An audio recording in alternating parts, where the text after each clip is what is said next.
If you're looking for a clean, sober, professional, academic, well-researched, historically accurate, generally accurate, serious podcast on Southern folklore, ghosts, bizarre events, and unique people, this podcast is not for you. However, if you've decided you can live with that, then join us for The Strange South. The Strange South.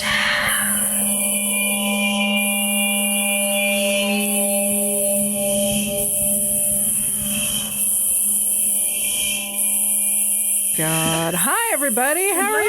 Hi. Can you see us? We can see you. We can even see you. We see some people way in the back. I bet down here with Claudia. Yeah, have you? So, if you've been listening to the show for a while, you might have heard about this chick. This is Claudia, the original creepy doll with her little baby. I don't touch her. She did once, and we have it. Did y'all hear the recording of Claudia's baby, Taking a deep breath. That's literally, I'm so hot. Ooh. That's literally like the only thing that even I could consider supernatural that's ever happened to me. It's this weird little, unexplained. When you were suffocating her baby. And Shut up. Well, thank you guys for being here. Thank you. We're so glad to see you. Give you a hand for being here with us. Yes.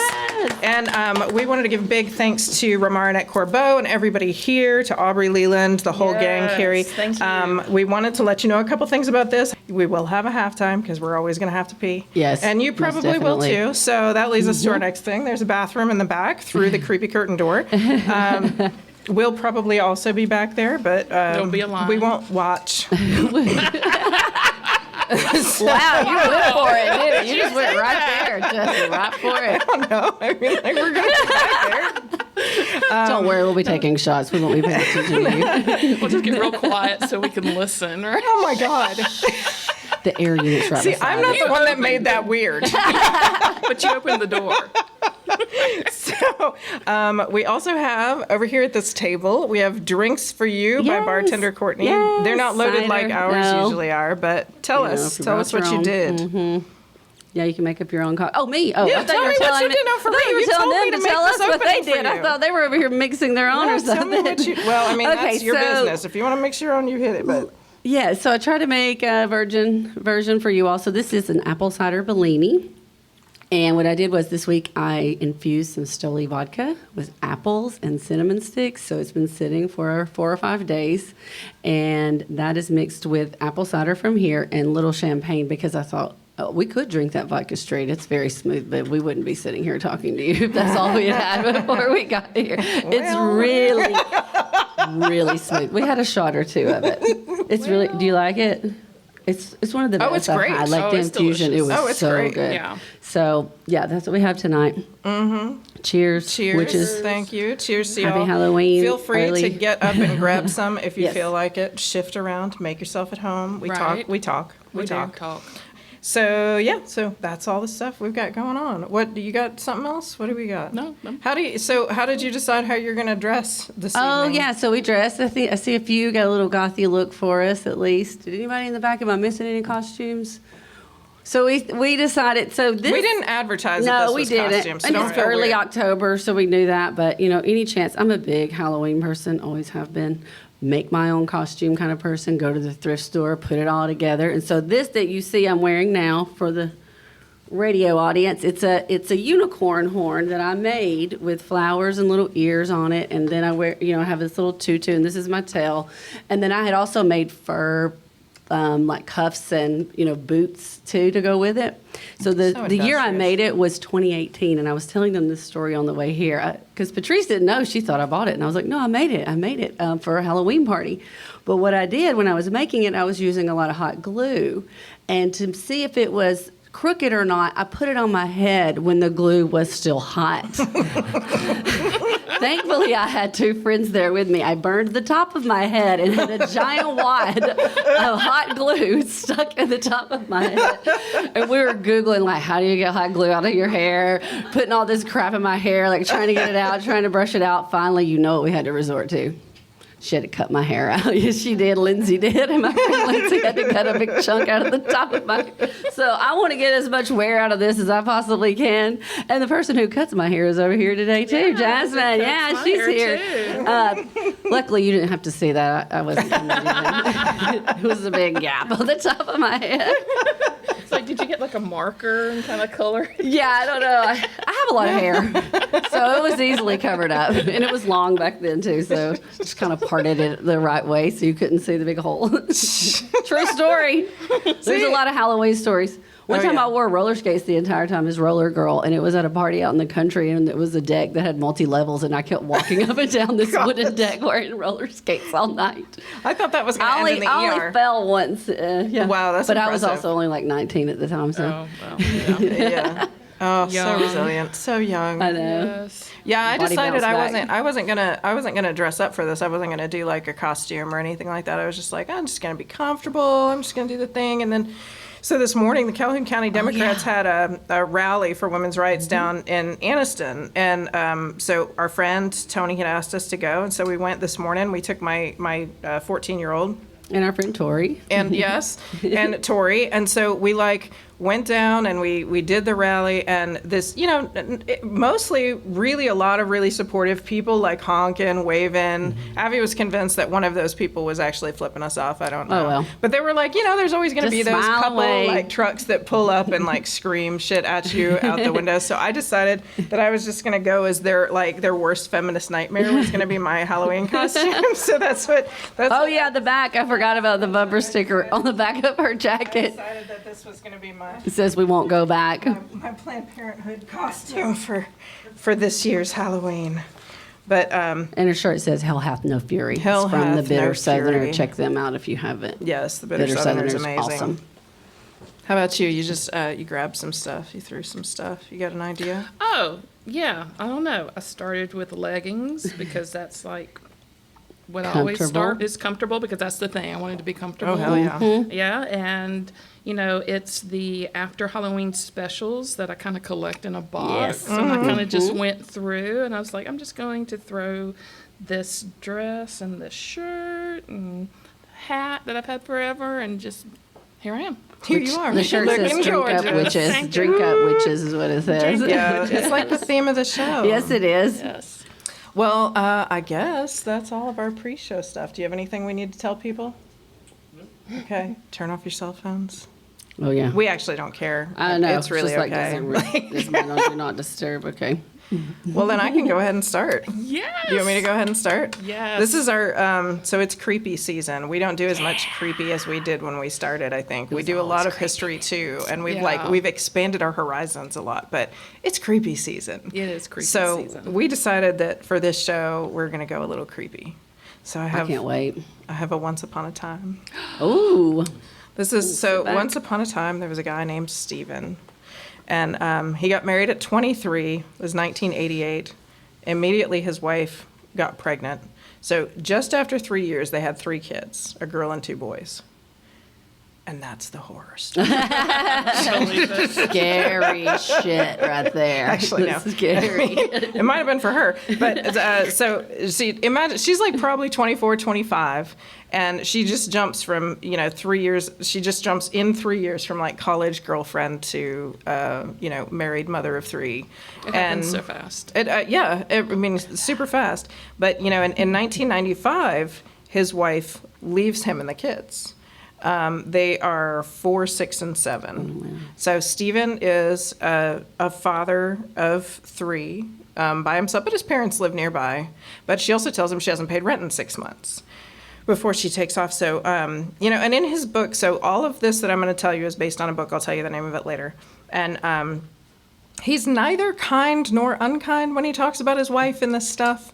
So to his credit, he mentions the likelihood of postpartum depression in all of this, which is like immediately where my brain goes with. So I was like, yeah, I mean, that sounds sort of awful. I mean, to be honest.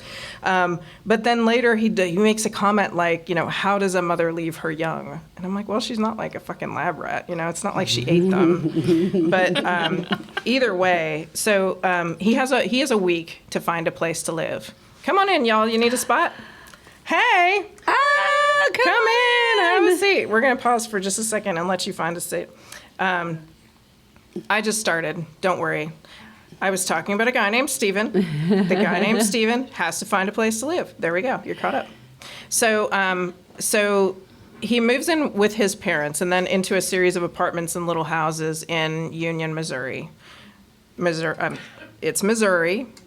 It's Missouri. All right. Randy's from He's Missouri. from Missouri. Tori's from Missouri. I was like, nobody come at me. I know we don't call Missouri the South, okay? But this is a good story, and I'm telling it anyway. So this is it's in Union, Missouri, that this happens. It's about 50 miles southwest of St. Louis. You're from Missouri, you won't have heard of it, I imagine. So you have heard of it. You might know some of this story. Oh my God. Okay. Yeah, Missouri is a scary place. So Union, Missouri it's only about 12,000 people in the town. It's a pretty it makes it, which honestly that means nothing to me. I don't know if you're like me, but that means it's a little smaller than like Sylacauga, Alabama, for y'all who are from around here. It's a little bigger than like Crossville, Tennessee. So, this guy, Steven, he's hopping rentals in Union. He's still pretty young. He's like only just 30 at this point. And so, and when he goes around to these rental places to sign, to fill out applications and see if he can live there, he's leaving his kids at his parents' house because people in these little tiny apartments see a guy with 3 kids and they automatically say like, no, you can't have this place. Like, we don't want kids here, So he's leaving the kids at home and going to fill out these applications. He makes it by. He makes his way. A couple of years pass by. He gets better and better jobs. And in 2001, things are in a much better place, but he's running out on a lease again. And so he's scrambling to find a new place so he doesn't have to move in with his parents again. And truth be told, he's been he's depressed. He's doing well in his situation, but, his situation's shit in a lot of ways, though he's still like a white dude who can, give his kids to his parents and go get jobs. But he's like calling down the classifieds at this point. And one day he gets home from work and he gets a return classifieds call from an ad that he had left a voicemail for. And it's this old man. The voice is kind of wispy, and honestly, when I was reading about this, all I could think of was that the creepy preacher guy from Poltergeist 2. Do you remember, like the kind of high pitched Southern voice, like the, that's what I'm picturing when this guy calls him on the phone. And the guy calls him and describes the house. He says it's a 1,300 square feet house. 2 stories, 3 bedrooms, 2 baths. It's got a laundry, a mudroom, a full basement. It's got a fenced-in backyard. And he's like listening to this and trying just not to explode because he's like, we have not had the opportunity to have a place this big ever. And he's assuming that they're going to tell him, what are you laughing at? Go ahead. You're fine. You're fine. Is it this same story? Is it? No. Oh, God, no. She can't be telling my story. No. No. Go ahead. But, he's assuming it's going to be way over his price point. And the guy gives him the price, and he's like, that's in range. Like, for once, it's in range. So he's like, the open house is on Sunday. I'm going to be there.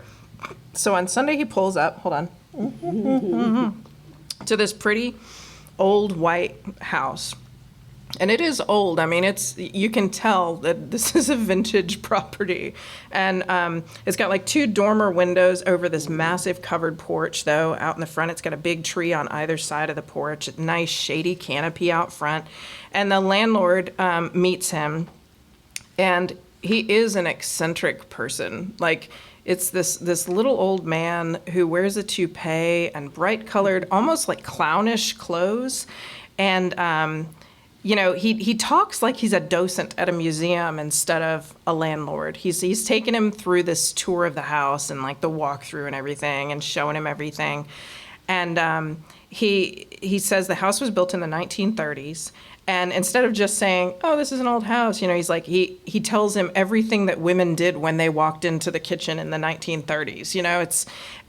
Here's why the house has a mudroom, and here's what they did with this. This was a fruit cellar. Here's what they did with the fruit cellar. And so he takes him upstairs. There's a back hallway upstairs that connects the 2 bedrooms that are up there. So you go in through a staircase, and then you walk in, and you can turn to the left or right to either of the bedrooms. But then there's a hallway behind that also connects both of the bedrooms together in the back. So it's got this weird, like, really kind of cool thing that he thinks the kids are going to just fall in love with. And here in the basement, he's walking down to the basement. Here's the fruit cellar. Here's the butcher shower that the men used to use when they would come in from butchering hogs so that they didn't get blood all over the floor. What do you do? Oh, God, I'm not going to. Oh, She's going to be mad at you. I'm sorry. All right. You put it I on won't drop. I won't drop anything on her now. Marleah's Is that why throwing you were her laughing? papers on top of No. Claudia. Oh my God. So, okay. So he's showing him all this, and so he tells them about this butcher shower downstairs, and there's like a spigot just coming out of the wall and over like a concrete floor drain. And he keeps on bringing up like old houses have a lot of responsibilities. I hope you're ready for the responsibilities of an old house. So, it's not a mansion or anything, but all Stephen sees in this place is there's this massive yard, and my kids would actually have bedrooms that they don't all have to share. And Is he going to rent from him? he's going to rent. Oh, okay. He's filling not out an buying. application to rent.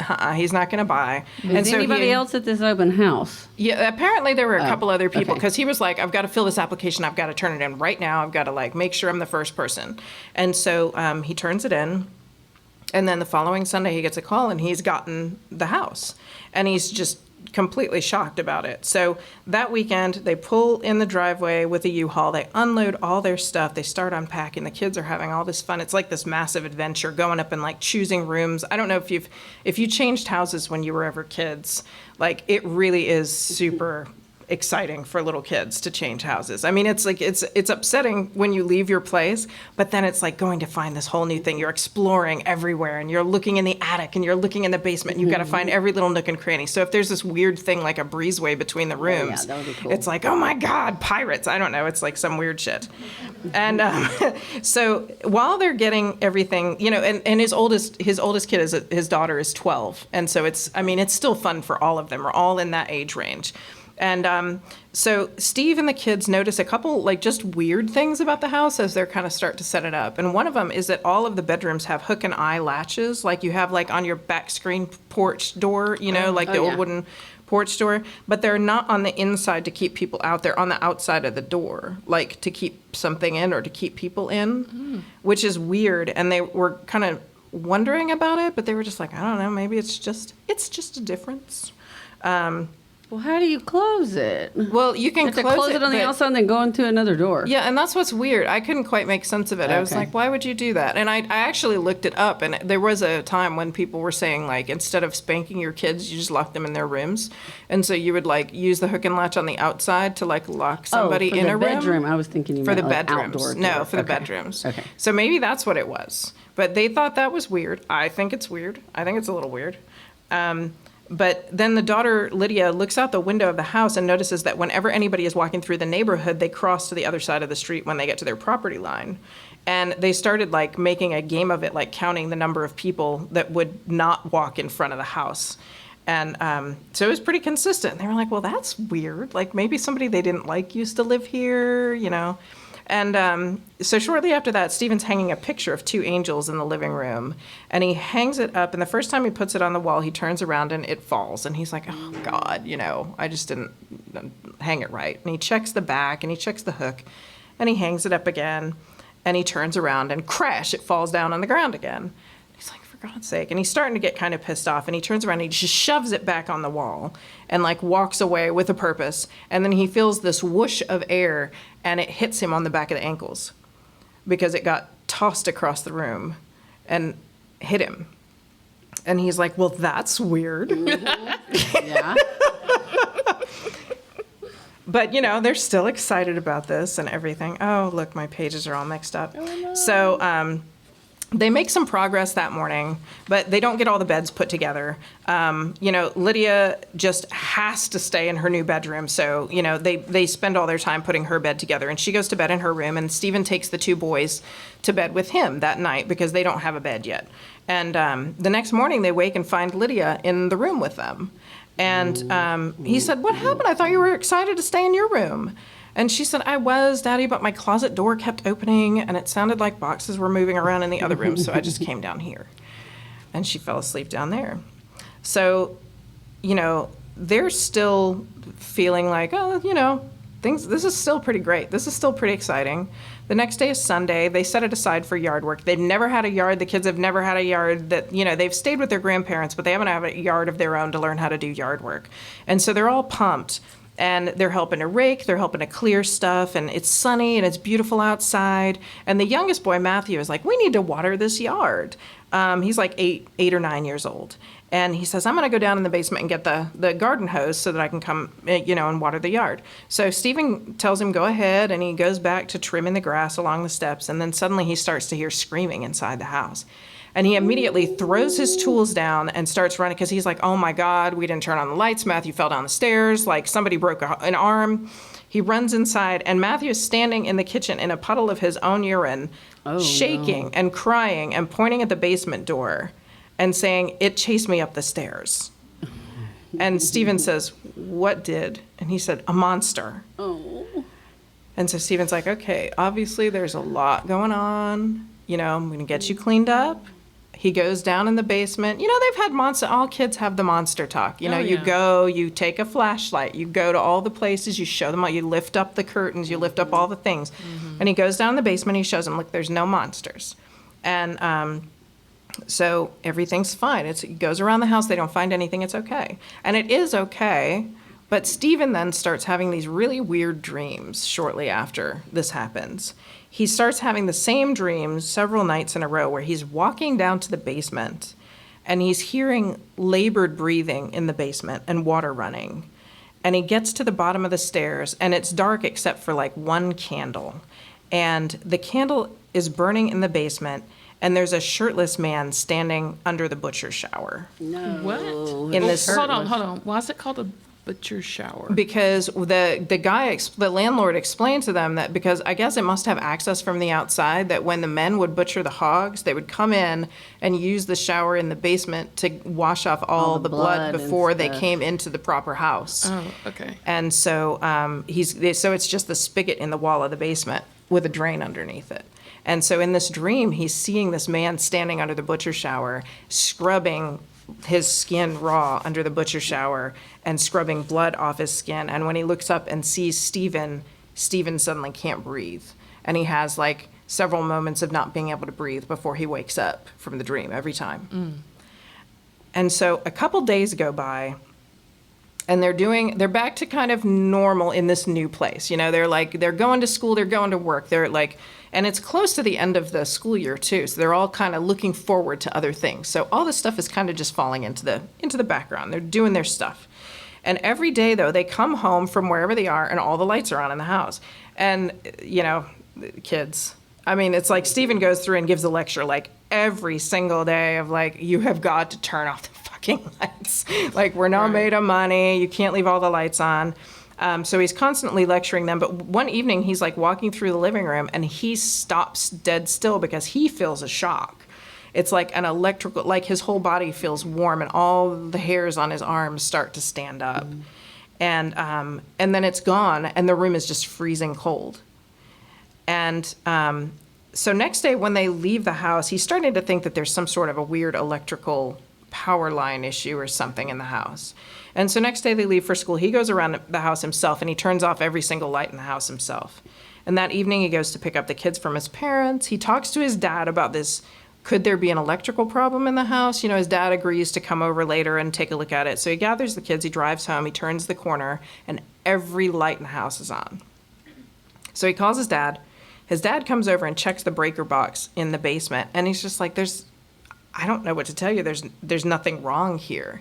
And so, his dad, they talk about it a little while downstairs, and then his dad starts his way up the basement stairs, and then he just stops. And he holds his arm up like this and stares at his arm because every single hair on his arm is standing straight up.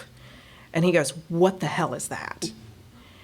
And Stephen's like, that has to be what I felt in the living room. That's what I told you about. And he said, that is not any electrical problem I have ever felt before. He's like, maybe there's some problem with your overhead power lines. Like, you should maybe call the city. Is he near power lines?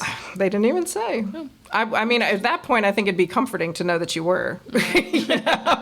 Oh, you mean like the big ones, like the big Yeah, tower? like the big, yes, like big ones.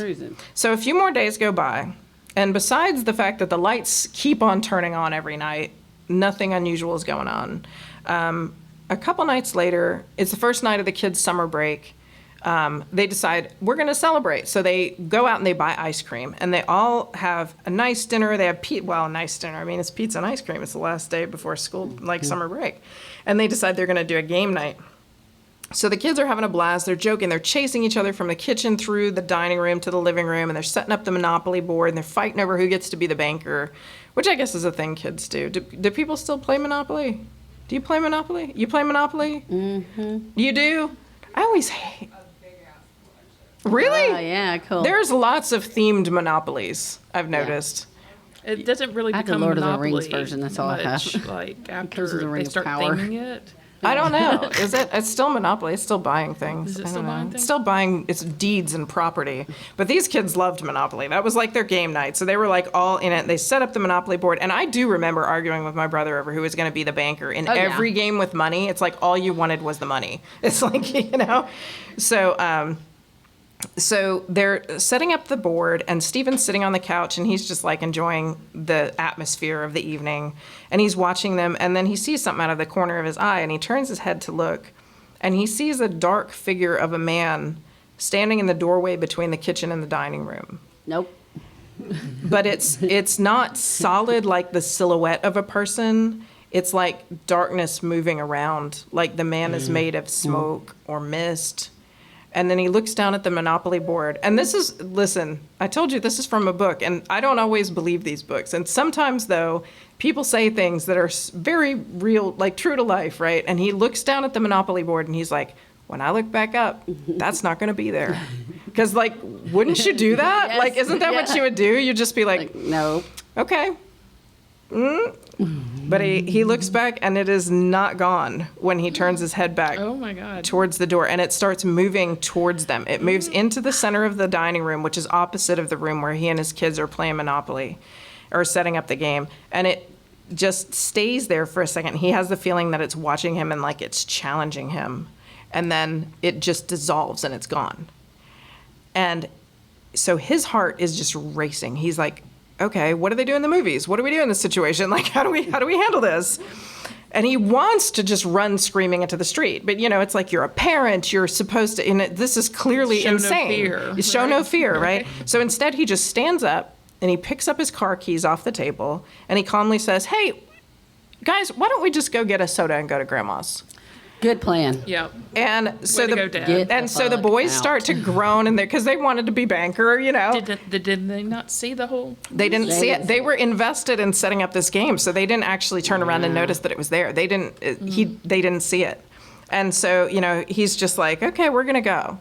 And the boys are upset, and Lydia, the 12-year-old, she can tell that there's not something is off. Yeah. Something's wrong. So she's just like, yeah, you know, we'll play later, guys. Let's just, you know, she tries to kind of rush them to the door.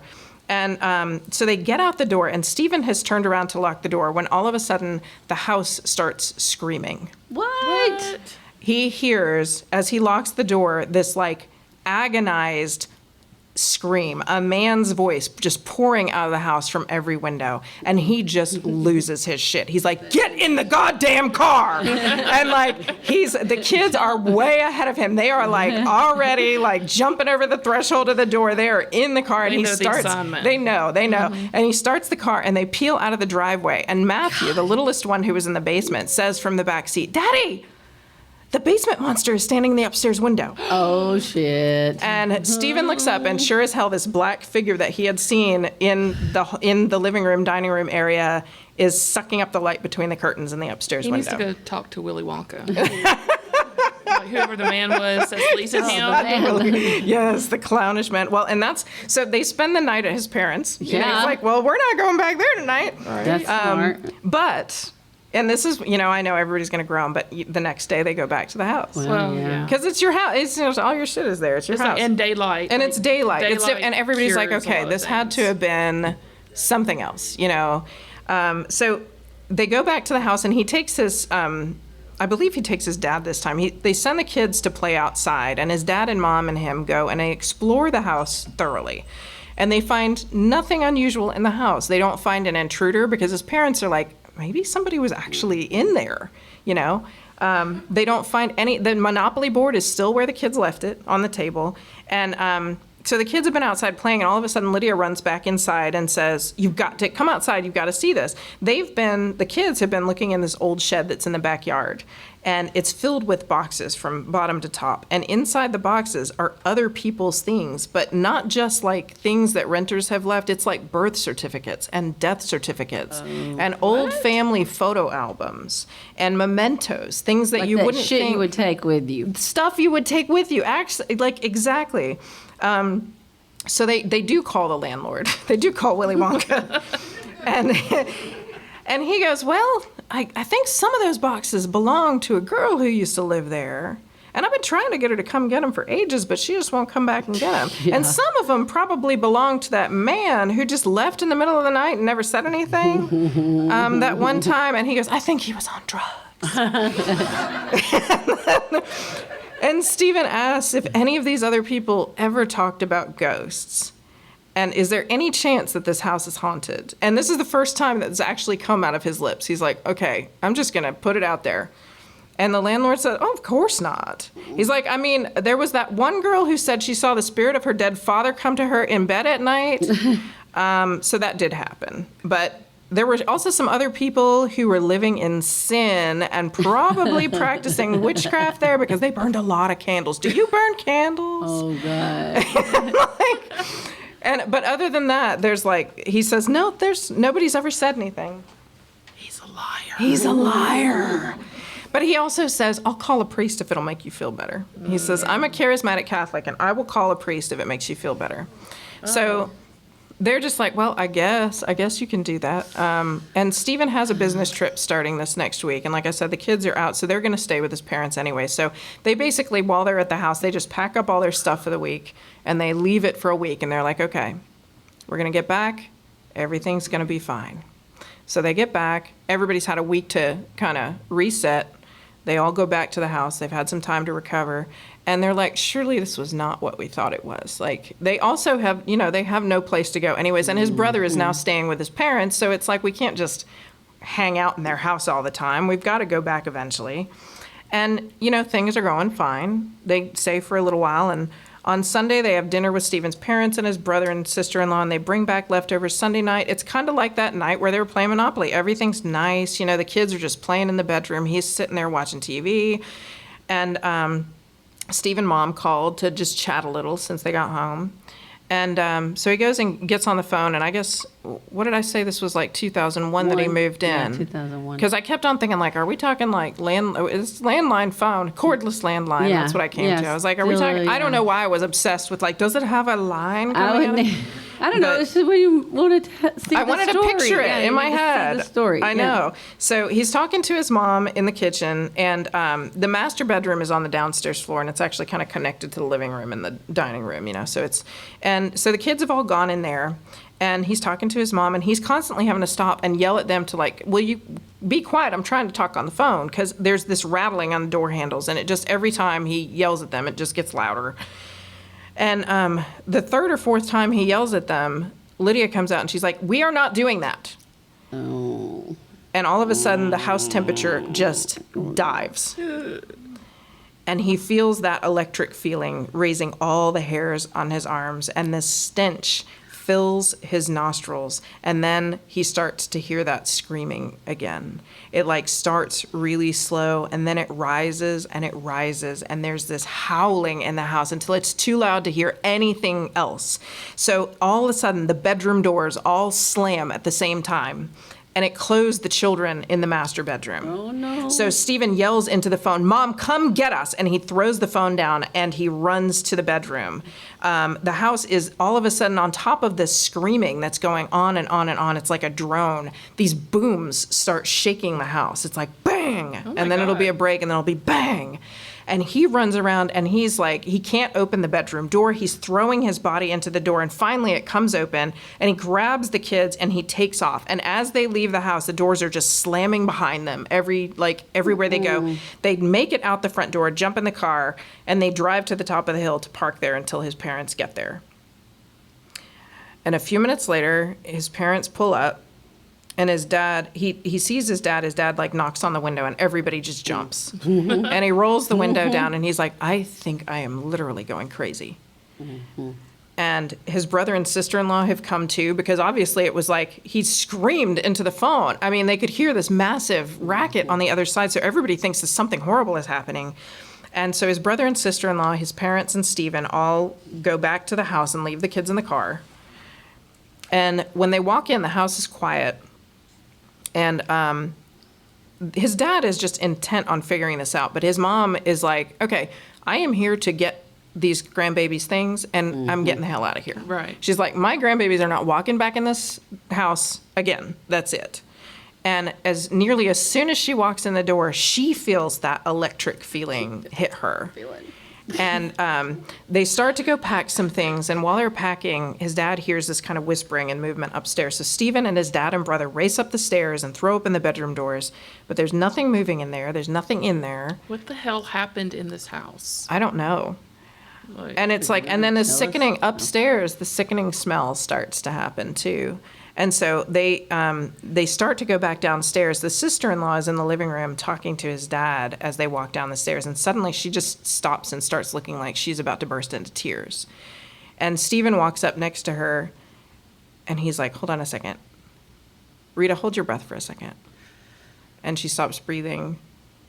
And all they can hear is the sound of somebody else breathing right in between where they're standing. no. And so, and his dad says, that's it, we've got to go. We're done. And dad and sister-in-law go straight to the car. Stephen and his brother stop on the porch so they can shut the door and lock it. And as Stephen turns the key, they hear kind of like a rustling in the trees. And Stephen's brother walks in front of the covered porch and looks up and says, they're in the fucking trees. Oh shit. No. And they turn around and see a shadow on a high branch above the porch drop onto a lower branch, and the branch shakes when the shadow lands. And Stephen's brother just goes, run! And they take off for the car. They do not look back at the house. They listen. Something drops out of the tree behind them, and they listen to it follow. And then they get in the car, slam the doors, and tear out of the driveway. Oh my God, fuck Missouri.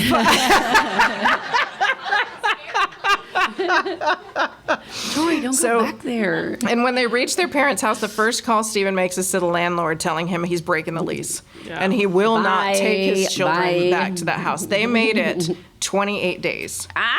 And he said they will not live there again. And just as a reference, Good. Amityville, I think, was 13 days that they made it in Amityville. God. So there is a lot more about this story.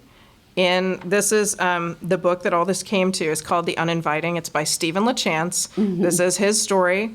I got so Uninvited. distracted by this. I was fucking going to Franklin County, Missouri GIS websites and trying to find the like house? historical documents on the house. Does But it tell they've you done it exactly all. Where the house is? I know where the house is. Do you know what it looks like? I know what it looks like. Do you Yes. know Willy Wonka? No, I could not find Willy Wonka because it's been purchased by a company that manages leases, that manages rentals. Oh, yeah. And there's no reference. I can't get access easily. You know, I'm sure I could if I was actually a reporter or something, but like, I know. I'm like, through the internet and a 20-minute search, I can't get access to the historical deeds of like this we house. always do. He does have stories. Like he actually founded a paranormal team in the area. And if you've listened to the show before, I have mixed feelings about paranormal investigations. But if you go to the show notes on the Strange South website, I will give you a link because they have posted an entire site that's specifically about what they call the Union Screaming House. And they have posted all of their EVP recordings from the house that you can listen to. Because, listen, look, can you see this? I'm showing, for the internet radio people, I'm showing the live people. So book? this is the book. This is how much I just talked about. This is how much is left. And what? This, more than half of the book is about the people that move into the house after him. Oh. Because he made the landlord promise to never rent that house to a family with children again. And a couple months later, the house was rented to a family with children. So he got involved. And he ended up making friends with the people that lived there, and they went through some crazy shit.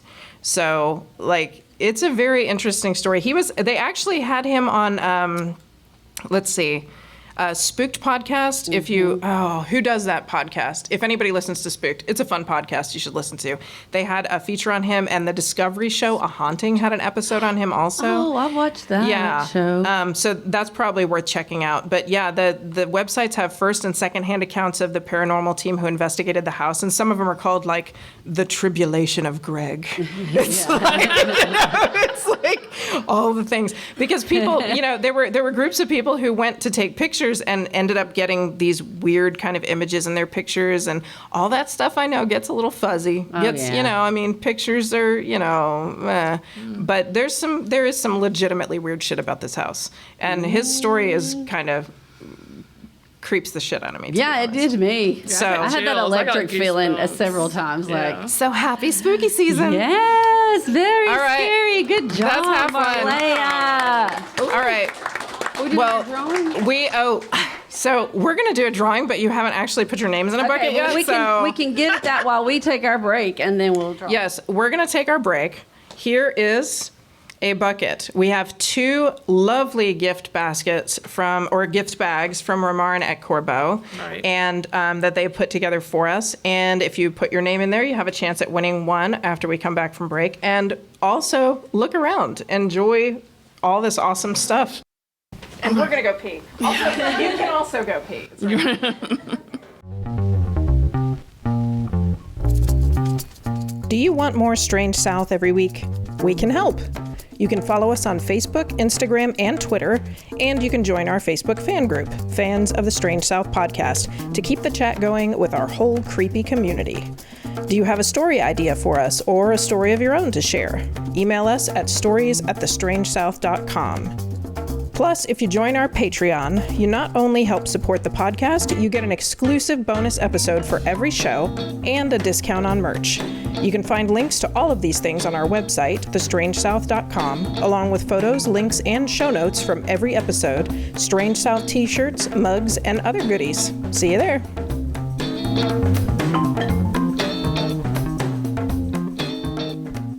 But that is like punch. Like you punched the shit out of that. I'm just like, I apologize. Oh shit, see? I did not bring the measuring. I did my this. 1,000, 2, 1,000, 3, 1,000 method tonight.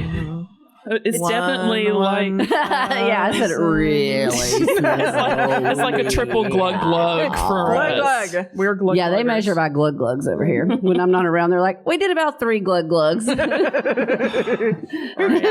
counting? Who's No. counting? Okay, so like I haven't even. This is my first drink. I haven't even finished it because I had to stop. Okay, anyway, stop. Should we get a water? We can get a water. There's no shame in the water game. I got water. Okay, We got this. We're good. We're good. So I started this story, and when I started this story, I immediately texted Aubrey, and I was like, look, we're going to need to have some like house cleansing okay. going on. And I was talking to Marleah, and I was like, look, so I scared myself with the story. And she's like, oh, what are you doing? Because Marleah is always the one to be like, okay, just tell me all the things. Tell me what you're doing. Tell me. It's like, I don't want any secrets. Just go ahead and tell me. And I'm like, I'm not telling you. And she's like, no, tell me. And I was like, well, she's like, where's yours? I was like, okay, it is North Carolina. And she's like, okay, good. Because we're always scared that we're going to do the same story, right? And the spooky The whole world will explode. Right, exactly. Time will stop. Time will stop. Right. And because we've always been afraid of that. So we're like, okay, so we're in 2 different states, Missouri. Come on now. I got an argument. I can bring my argument Like, if you want. They say y'all. No, they don't actually say y'all. They say yins. They were on the wrong But they eat side of the catfish. Mason-Dixon too, right? And cornbread. Well, that's enough. That's No, something. they flip-flopped. Okay, well. Right? Mm-hmm. See, listen, I got Accents. people. Mm-hmm. You Close also- to Arkansas. Actually, you know what? Louisville, Kentucky is about as norther as Union, Norther. Missouri. Did you say Norther? No. I'm telling you, that is strong. I'm done. I don't care. I mean, it's just vodka with champagne in it to cut it down a little bit. I started to do this story, and it's fucking long, and I'm sorry, You y'all. got scared, And I you got told me at scared, work. and I told her at work, and I told all of her, I was like, look, She couldn't work on it unless there was couldn't. somebody else in the house. She was, Yes. it was like a Tuesday morning. She was Yes. like, I got to do And I'm like, y'all going going to listen to this and y'all going to be like, oh my God, Patrice is such a scaredy cat. And I'm a scaredy cat. So, and when unlike, she's scared, she does like this. I do. I started doing that, Patrice. When I was talking. That when we watch scary movies, this is my hiding. Okay, anyway, unlike the Goatman story that I told when we were in my God. Montgomery. Y'all heard that in like So- first That one hand. stays with me. Yes. So, you That know, one is scary. so yeah, unlike that one, That was in this Montgomery? story is actually true. Oh. And I thought that story was. That I was feel from a cheated. Reddit. I think. So this is the story of East Black Rock House and Lynn Monet. Okay. And I got the story from coast to coast. And I started listening to it. And again, I had to stop because I was like, I can't. It's which house? It's the East Flat Rock House, Flat Rock, okay. which is in North Carolina. Okay. So I listened to a bunch of interviews of her. There's a lot of podcasts that actually interview her. And she has a book, which I read, which a lot of this information is based on, called Omnipresent. And it's on Amazon. It's also on her website, lynnmonet.com. So I figured out, or we figured out pretty early on what kind of, scaredy cats we are.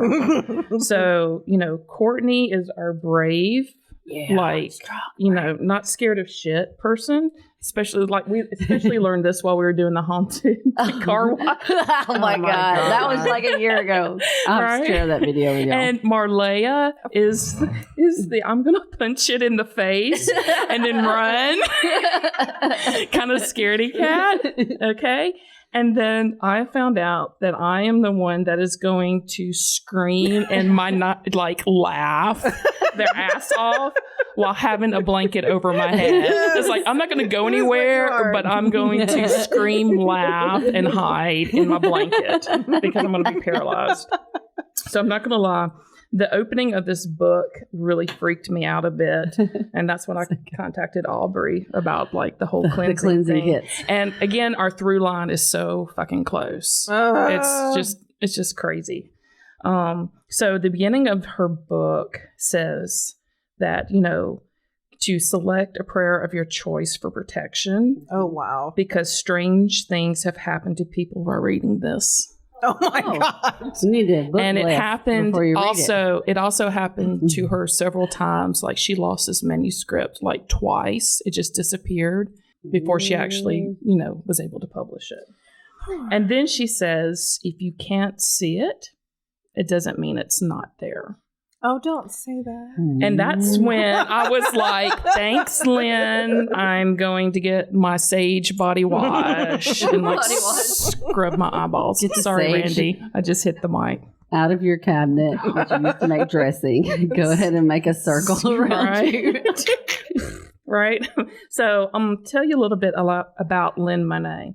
So the story starts, Lynn Monet was recently divorced. And she was, a nurse, but she also worked 2 other jobs. And she couldn't, keep up her house payments. So her house had to go into foreclosure. And that ended up giving her really shitty credit. And she had 2 children. So she ended up being a single mom, working 3 jobs. She moved from Florida to Asheville, North Carolina, to be near her mom so that her mother could help take care of the kids, as single moms are lucky enough to do if their parents are still alive or want to participate. She ended up having enough money saved up from her tax return to buy a $5,000 trailer. Okay. So, and she never really said when this happened, but the way that she talks and from the age of her children, I'm thinking probably late 90s, early 2000s. Around the same time. About the same time. Mhm. Exactly. So during the time that she moved into this trailer, Brittany was 7, her daughter, and Austin was 1.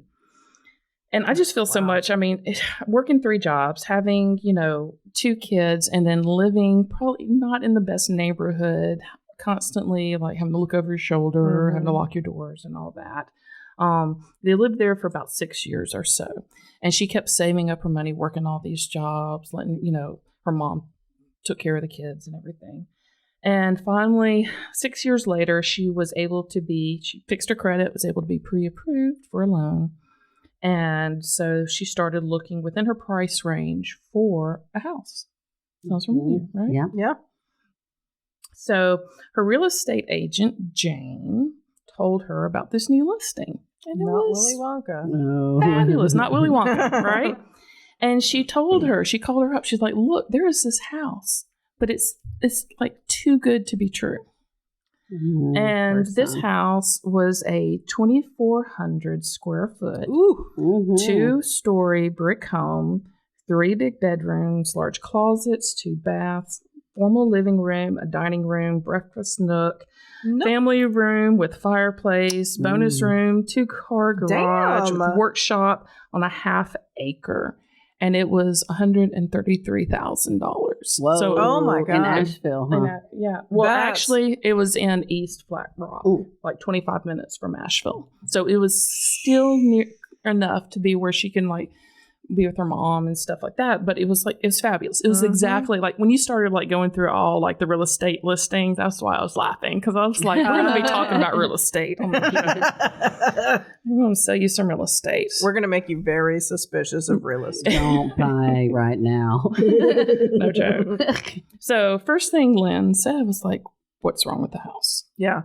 And so they were like, nothing's wrong with the house. Just the owners are motivated to sell. And she's like, why are the owners motivated to sell? What's their motivation? Right. And they're like, the guy transferred a job and they had to move out. And Lynn was like, okay, let's go look at it.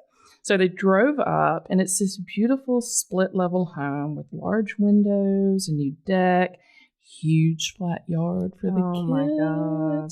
Mature cypress trees in the back. It was just like in this nice neighborhood, great school district. It's like all the things she had been dreaming of while she was like working her ass off as a single mom. And so she was like, let's go look at it because, I want to make an offer. I want to get it. So things start to go wrong pretty quickly. First thing, Jane and Lynn go up to the house, and, they have the little lock box, as you do, and you get the keys out, and Jane's trying to put the key in the door, and the key wouldn't go into the lock. And she keeps trying, and finally she gets the key into the lock, and then it falls out. What? And she's like, okay, great. So, and I know this, like, I got some sticky locks, like, especially like the pod basement. You got some sticky locks in the pod basement. So, so they finally get the key to fit into the lock, and then it got stuck, and then they couldn't turn it. And eventually, after like fooling with it for a little while, they get it open. And so Lynn like goes into the front of the foyer, and like this split level house, it's a lot like a lot of the houses like in Birmingham and around here where, we have the hills, and you walk in, it's the foyer, and like you go upstairs here, and that's the main level, and then downstairs is like the garage and other extra rooms, basement, and stuff like that. So Lynn, she goes in and she's looking at the ceilings and admiring everything, and Jane's still like trying to like mess with the lock. And as soon as Lynn goes in, she sees something out of the corner of her eye. Oh, my God. And it's a flash of a young man hanging inside the stairwell. No. Holy shit. So she's like... She hasn't even bought it yet. And you turn around and you're like, no, bye. Right? So, Jane's still fucking with the lock. She goes in, she sees this flash, and she turns, and then it disappears. Oh, my God. Okay, so she's freaked out a little bit, but again, like, great house. She's motivated. It's in her price range. She's got 2 kids. Honestly, the school district alone might be School enough district, in I can handle a few situations ghosts, to it's just be fine. like, we'll just pretend it's not there. Right, exactly. Just close your eyes while you're walking the stairs. Oh, no. That sounds unsafe. Yeah, but Lynn is like, what did I just see? Why am I imagining like this horrible Thinking thing? like, okay, I'm imagining this. Right, but she's standing there, she's waiting for Jane, who still can't get the freaking key out of the door. And while she's sitting there, like looking at her real estate agent trying to like get the key out of the door, she has like this sensation of like seething anger coming at her. And it makes her like, it hits her so suddenly it makes her step back. And she's like, whatever it is, like this anger is like an inch from her face. And she feels like something wispy kind of just like brush across the top of her face. And she's like, it really unnerves her. And she's like, did I walk into a spider web? Like she's trying to make logical sense out of this. So Jane just like fuck the key. She's like, I'm not messing with it again. As soon as she like, leaves the key in and she walks away, the key falls out. Oh my God. So Jane comes along, and they look through the house and, same thing, new house in your price range. You got your kids, you're picturing like all your furniture, you're picturing like what you're going to paint the house, you're going to leave the carpet, tear up the carpet and like put wooden floors in or something like that. So you start like imagining and making it your own. So they look at the upstairs, and then Lynn goes downstairs, and she has like this really strong feeling of somebody following her when she goes downstairs. Oh God. And when she's going downstairs, and downstairs is like, there's like a couple of rooms, like the family room and stuff. But when she goes downstairs, she feels like somebody's touched her right shoulder. And she's like, well, maybe it's like a spider. Maybe the thing that was touching my face was like a spider web, and maybe the spider just like knocked on my shoulder. I don't know. Just like touched her shoulder. So I was like, yes, just like that. Right. And so she goes back upstairs. And so as soon as she goes back upstairs, something taps her on the shoulder again. She's like, I must be having muscle spasms. That's the only thing that I can think about. She's touring the house. She's trying, right? She's trying to like rationalize what's going on. And so she asks Jane, she's like, hey, can we come back this afternoon with the children? Let the children look at this, And at this time, Brittany, her daughter, was 12 and Austin was now 6. And so she went and picked them up. And they were very excited. They came in. They're like started to clean their rooms, like you were explaining. Like that's so exciting, so exciting, right? Just like, oh, this is my room, and I'm so excited. We're gonna paint it this color. My bed's gonna go here. Xbox is gonna go there, and all the things. And so they're running around, and looking. And so they asked Lynn if they could go downstairs and explore like the family room.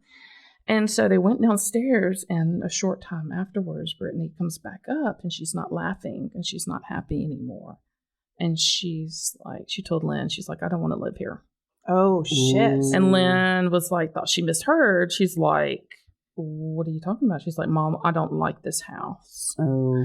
And Lynn's like, are you fucking kidding me? She's like, I've worked 3 jobs. We live in a $5,000 trailer. And, we have to we're worried about, the people we live next to. And he's like, this is like, perfect. And you're saying you don't want to live here. So she's like, I don't even want to hear it. Like, why in the world not? And Brittany says, it's something weird about this house and I don't like it. And Lynn was like, okay, I hear you, but, not your decision to make. So she's like, she told the kids to go outside and play. And she went in the kitchen and she saw like between the time that she first looked at it and then this afternoon after she picked up the kids, that there were several people, like a lot of the cards from the real estate agents were, in the kitchen. She's like, I've got to like act now and get this house and put an offer. So she made an offer on the house and she crossed her fingers. And the next day Jane called and she said the owners accepted her offer. And she was like, great. Awesome. Because when she went home to her $5,000 trailer, a pipe had burst. Oh my God. Soaked her bedroom, particle board flooring, so it swelled up, and it basically just like disintegrated, and she could see like the bottom of the ground through her bedroom. Man. She's like, we've got to get out of here, right? So, homeowners closing, they accepted the offer. They have to meet up when you have to sign like your name a bazillion times. Yeah. And So the previous owners were like 2 hours late. And so Lynn was making small talk and trying to make the best of it. And she was talking to the wife that used to live in the house. And she says, it's really hard to move from such a great house after only 1 year. She's like, it's unfortunate that you had to move because of your job. Mm-hmm. And she found out that, no, they only moved 25 minutes away. And he was working the same job. So, that wasn't the excuse of why they had to sell the house. And she didn't say anything. Of course, she wants to dump it. Right. And also found out that, they not only were they not living there, they chose to live with relatives temporarily instead. Oh, my God. Yeah. Instead of living in the free house that they, were trying to dump. But it's like, you're at the close. I mean, like, you're not going to say no, I'm at the goddamn closing. Right. And so Lynn was like, okay. And so she bought the house and they got the house and they got the keys to the house. And she planned it so it was the end of the year for the kids. They were in Asheville and they could finish out at the school that they were, and then they could take the summer to move. She owned the trailer, so she wasn't having to hurry up and get out of it. So they would live at the trailer, and then they would just slowly move their stuff over to the East Flat Rock house, right? So, moving day 1. Lynn went to pick up the kids. They went to the trailer. They got stuff for tacos because they were going to go eat their first meal in their new fancy house. They were all excited. They grabbed their stuff. The kids grabbed their PlayStation and TV and all the favorite things. Yep. Yeah, it's like we're going to go have a picnic in our new house. They traveled the 25 minutes from Asheville to East Flat Rock, and when they get there, the key doesn't work. Oh, my God. In fact, it's like Lynn's thinking they gave me the wrong keys. They didn't give me the right keys. And she almost broke the key off in the lock. And she was just so frustrated with it. And her son Austin goes, hey, let me try it. So he took the key and it went in like butter. And then Lynn couldn't take the key out. And so, but it turned and they opened up the door and she couldn't get the key out. So she just gave up and left the door open, right? So they came and got settled in. Lynn started dinner and, kids went out and played. And Brittany comes in the kitchen a little bit later and says, hey, what do you want me for? And Lynn was like, I didn't call you. And Brittany was like, yeah, you did. And she was like, you called me the first time and I answered you that I was coming. And then you called me again right afterwards. What do you need from me? And Lynn was like, I didn't call you. And Brittany was like, yes, you did. It's like the argument you have with your kid, right? And, Lynn was like, I swear on my life that I did not call you. And Brittany was like, well, I swear on my life that you did. And she said that, she heard she heard her name. She said that she was coming. And, actually, Lynn heard Brittany say that she was coming. And she's like, I just thought you were talking to your brother. I didn't know that you were talking to me. And she's like, I did not call you. And then Austin came in. And he was like, yeah, Mom, you totally called Brittany and I heard you. And she's like, okay. So she's like, well, maybe... Logic. Yeah. There's a neighbor who was calling their Brittany and you misheard and, sure. They were just calling them into dinner and that's what you heard. And they're like, okay, whatever. So one of the things Lynn wanted to do was to pull up the carpet. Everything was carpeted and she wanted to pull up the carpet and put in like hardwood floors. And she had brought some boxes and she did some unpacking that day. And then they all got back in the car and went to the trailer. We didn't really think about that, right? So second moving day, kids are in school. Lynn took some more boxes to the house. She brought some boxes into the kitchen, set them down. And when she turned around, she noticed that the ceiling light and the stove lights were on. And she remembers distinctly that the lights, when she locked up, all the lights were turned off. Everything was locked. Oh, my God. And she was like, well, maybe the kids turned them on, and I just didn't notice before I left. And but she remembered it being dark in the house when they left. So she thought, well, maybe a neighbor has a key, and they came in and turned it on. So she happens to see her cross-street neighbor, and she introduces herself. And this neighbor has like a wife, and he's like, we went for a walk about 9 p.m. last night, and there was no lights on in your house. So she's like, oh, okay. So she unpacked more boxes and made sure all the lights were turned off. All the doors were locked, including the exterior doors. The garage was locked. Everything was locked.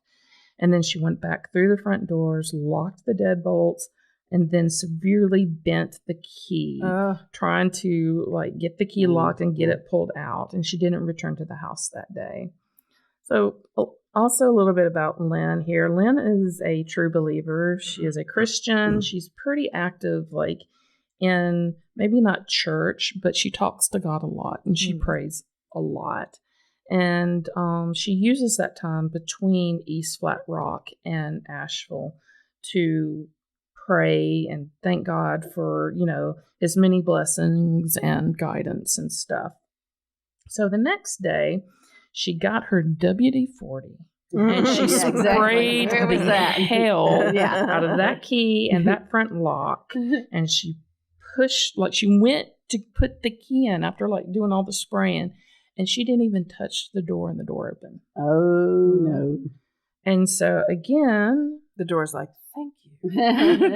rationalizing, Lynn says, well, maybe the door wasn't properly aligned on the jamb when I closed it. Maybe that's been the problem the whole time. It's just there's a misalignment. She's like, okay, whatever. So she went to the kitchen, she put her stuff down, she went to the dining area, and the sliding glass doors were unlocked. Oh.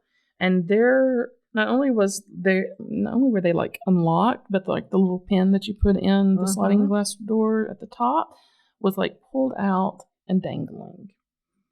And so she was like, that's weird. And then she went into the garage so that she could open it up and bring some more boxes in. And the garage was unlocked.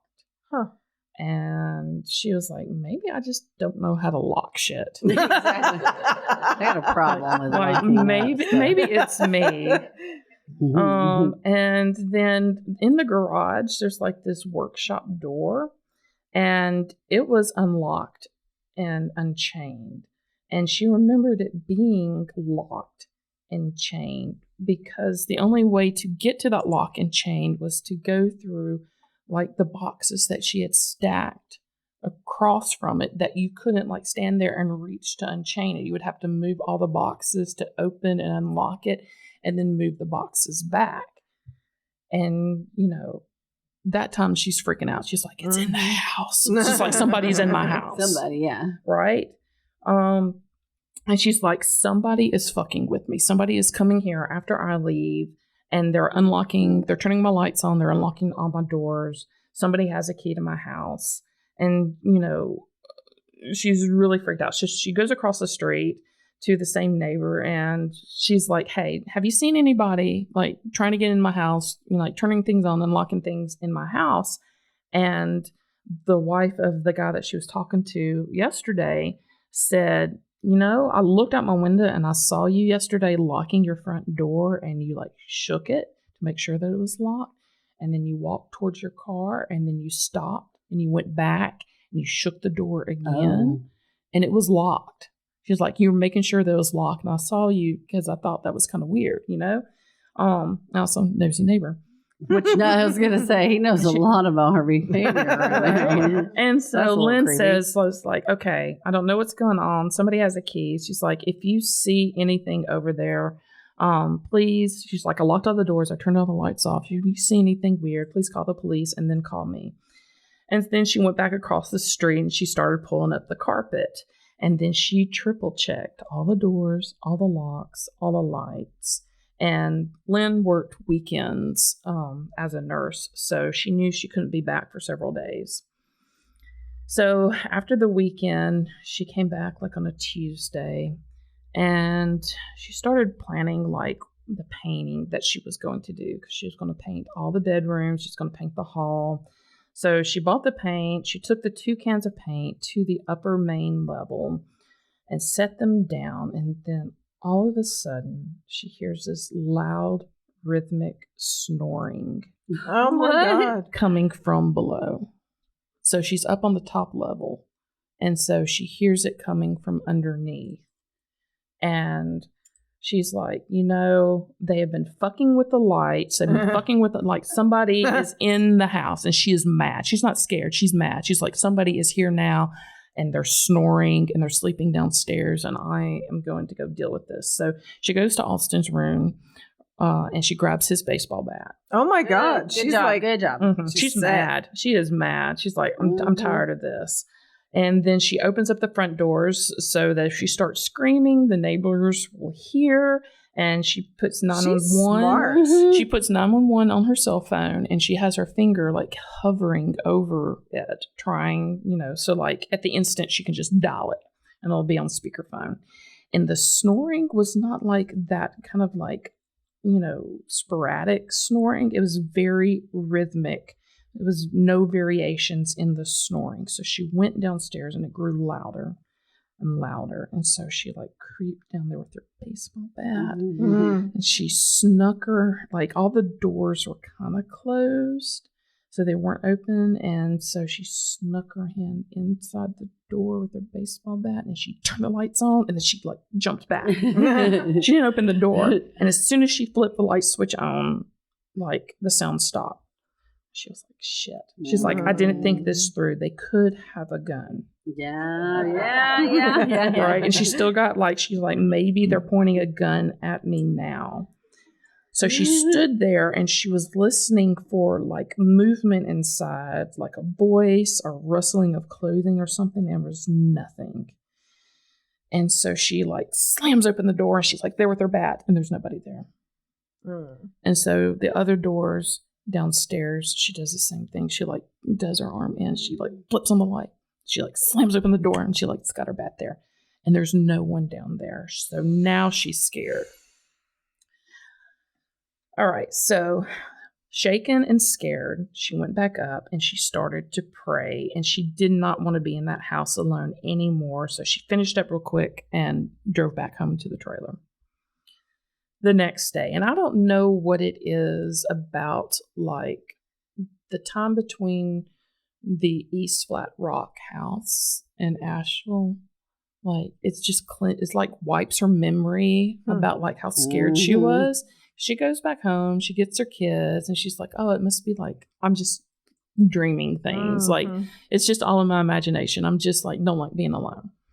So their kids like we want to sleep over in the new house. So the next day they they have like a couple of birthday parties they have to go to. But Lynn was like, okay, we're gonna go over there. I'm gonna paint. And we can all stay over and make a thing of it. And also I need to find somebody to install wood flooring. So she starts calling people. And the kids are like all excited. Her daughter asked to bring over a friend, Brianna. And it's like a school night, and her mom's like, oh, I don't know, it's a school night, but they talk her into it anyway, and so it's like, that's great. So they go over there, they got their friends, they're gonna like spend the night, they got their inflatable mattresses and all that stuff. Kids play outside, they watch movies, they ate, everyone went to bed about 10 p.m., but of course the girls stayed up a little bit later, and about 3 a.m., Brittany woke her mom up and she's like, look, Brianna she couldn't sleep and she wants to go home. And she's scared. And so Lynn was like, okay, what's going on? She's like, well, we got up and went to the kitchen for cookies. And then Brianna said, something's weird about this house. And then she got really scared and she wouldn't even go use the bathroom without Brittany going along. And she felt really uncomfortable and she wanted to go home right then. And that's fair, right? And Lynn was like, look, we only have like 3 more hours till we got to get up and we drive back and everybody has to go to school. And so they talked about it and they're like, okay. And everything was cool. Nothing else happened. So they left at 6 a.m. for school. And then Lynn came back that afternoon to paint the house. Nothing happened. So,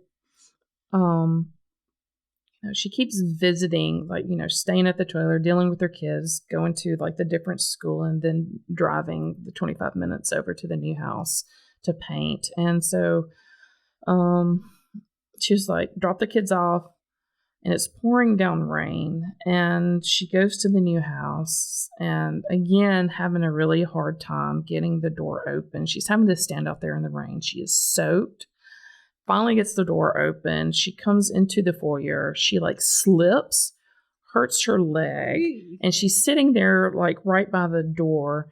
She realized that she left her phone in the car. It's important. She's not going to go back out there. So she's sitting there, and she hears a dog growling like really ferociously, like inches from her head, where it's like by the front door. She didn't have the door open, but she hears this growling like it's on the other side. And she was like banging on the door, and she's like, go on, get. Like as you do, it's like, get out of here. Yeah. And as soon as she did that, it stopped. And then she's like, great. One more thing I have to think about. I have to tell the kids that there's a mean dog out there. And they're going to have to watch out for it. I'm going to find the neighbor who the dog belongs to and tell them they need to keep it in their own yard and all the stuff that goes with. And she's like, and my phone's out there, and it's raining, and there's potentially a mean dog out there. So she's like, just thankful that she didn't break anything. She grabbed her bat.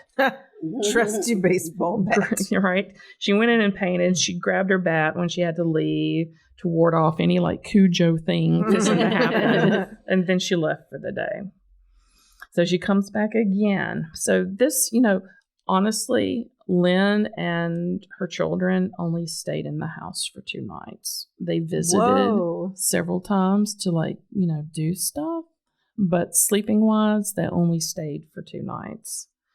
But this is one of the times that Lynn came back to continue painting and try to get the house nice so that she can get it done by summer.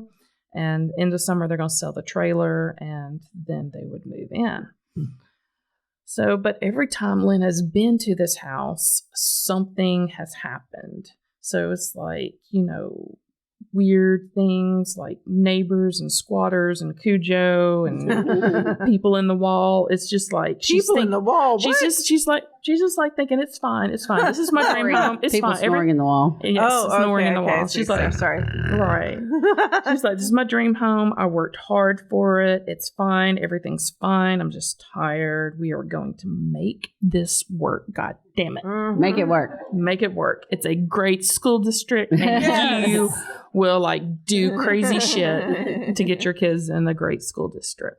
So she went back to paint, and she was painting in the hall up a ladder, and it was raining, so all the windows were closed. And as she was sitting there just minding her own business, everything's quiet, she feels a gust of cold air blow right past her and go down the hallway, towards the bedroom. And then after that, after the gust went past her, something tugged her hair. Oh my God. And she was like, okay. She was like, maybe I snagged it on a nail, some rough patch of paint or something. She's rationalizing it, right?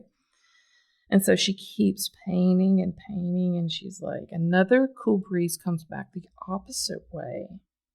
And as it passes, she hears a child's voice go, Mommy. And then right afterwards, it goes, Mommy. Nope. And then in a higher pitch, it goes, Mommy, Mommy, Mommy. Shit. And she's like, well, I'm done for the day. So she gets off her ladder and she goes home.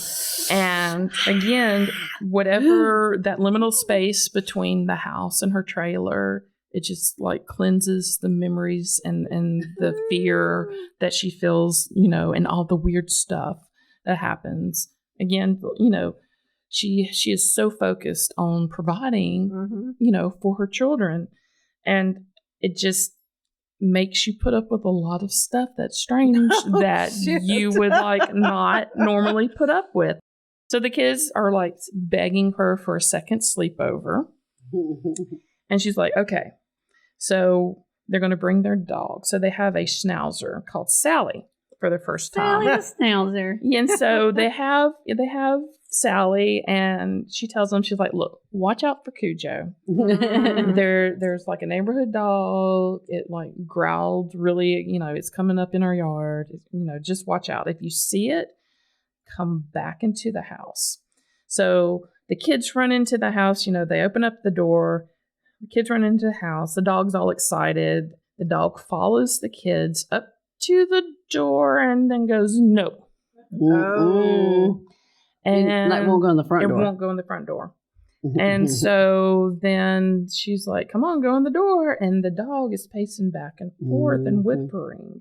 Oh, no. And she won't go into the front of the house. It's like as much as she's trying to like get her go after the kids, and she goes back to the car like she's like ready to go. She's like, okay. And then the kids come back out and they're playing in the yard. So Lynn decides to tie Sally to the tree and just let her watch over the kids and whatnot and watch out for Cujo, right? So they're outside. The dog's outside. Lynn goes in, fixes dinner.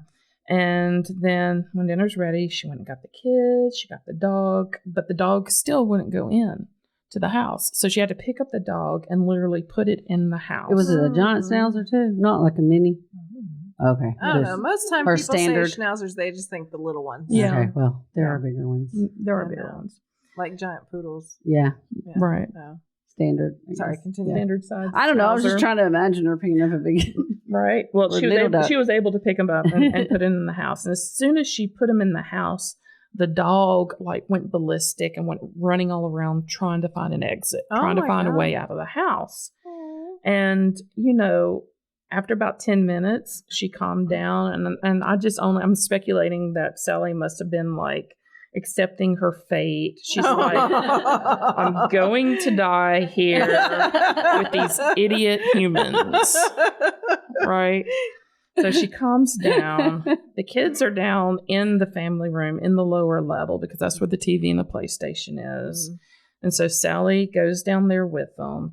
And then, moments later, Lynn's in the kitchen and Sally shows up and she's trembling. Oh, no. And so Sally was like, what's wrong? She's like, you're freaking out, dog. What's going on? So she wraps her up in a blanket and tries to warm her up and stuff. And then she knows that the kids have moved from the family room to her bedroom upstairs. And she also noticed that the kids took their blow-up beds from their rooms and moved it into her room as well, so that they would all be sleeping in the same room. So she's like, okay, if it makes them feel better. So they're all in there, and Lynn decides to, try to paint the master bathroom before they go to bed. And the kids are in there playing and talking and watching TV and stuff. So she closes the door to the master bathroom and, opens some windows so the fumes wouldn't go in there. And while she has the door between her and the kids, she hears Sally growl. And she's like, well, that's odd. The dog doesn't ever growl. And so she peeps open the door, and Sally is lying on the floor between the kids and the bedroom door. And she is fixated on something like a dog. She's protecting those kids. And so the kids had fallen asleep at this time. So Lynn was like, shh, Sally, shh, kids are sleeping. But the dog kept growling. So she thought, well, maybe the dog has to go to the bathroom. So she takes the dog outside to go to the bathroom and then tries to get back in the house. And Sally was like, no. So she has to pick Sally up and bring her in.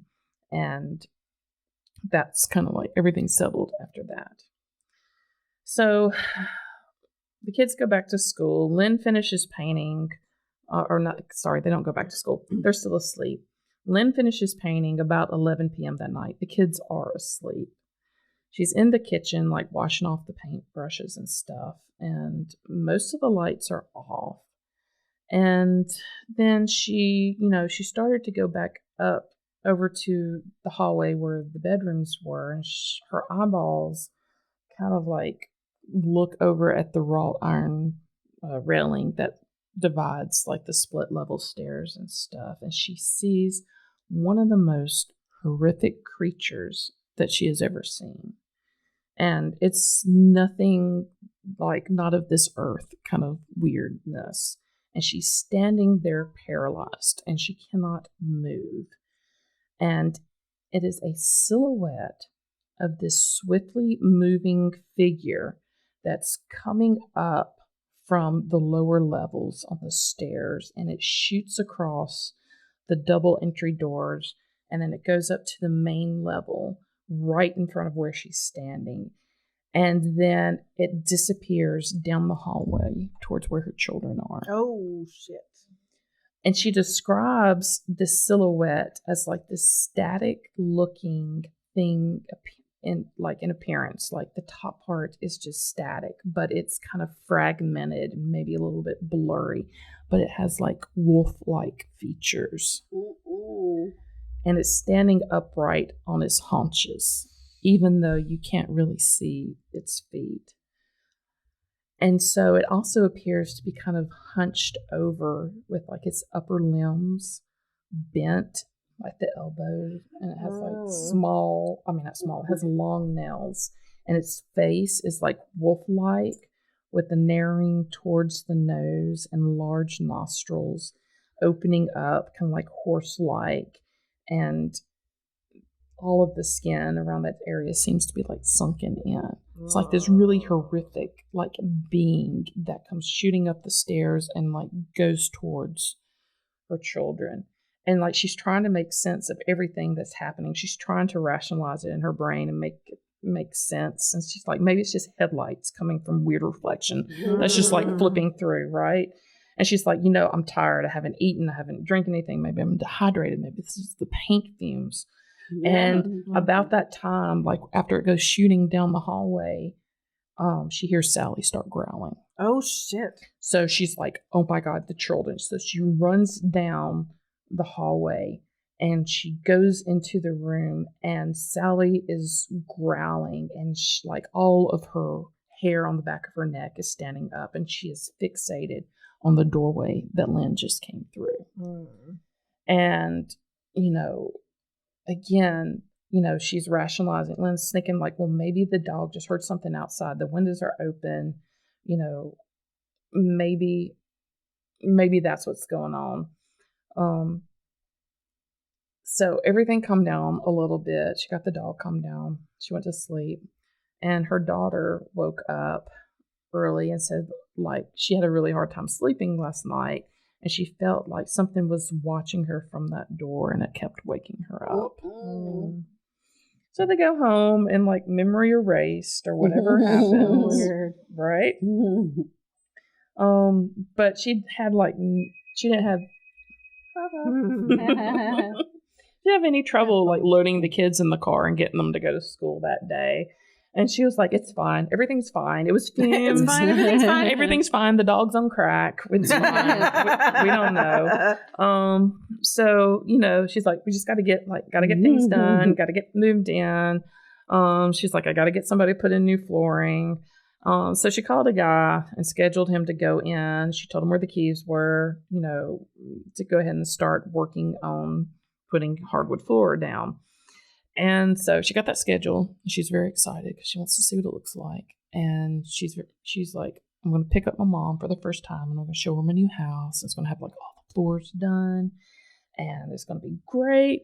So they go over there, her and her mom, and she opens up, and none of the flooring has been done. And she's like, well, maybe he misunderstood like what he was supposed to do. So she went upstairs, and there was no flooring in there either. And so she goes into Austin's room, which is where he was supposed to start. And it looked like he did start, but he didn't put very much time into it. And she was like, okay, well, let me call this guy. So she calls him. He doesn't answer. They unload boxes. And while they're unloading boxes, her mom starts to feel sick to her stomach. Oh, shit. And so they were like, let's just call it a day. The floor's not done. We got some boxes done. I'll call the handyman and see what's going on. So every time Lynn brought her mom to the house, her mom would get sick. So finally she's like, Mom, I'm just going to leave you there. I'm going to go, by myself to the house, bring some more boxes, figure out what's going on with the floor guy. And so Lynn came along the next day, and she's at the sink, and she starts hearing this loud, buzzing, static, gurgling sound coming right behind her while she's at the sink. So she glances behind her. And y'all, while I'm like researching this and writing this down and stuff, there is a fucking fly that flies into my hair and starts going bzz, bzz. I'm like, damn it. Oh my God. Scared me so bad.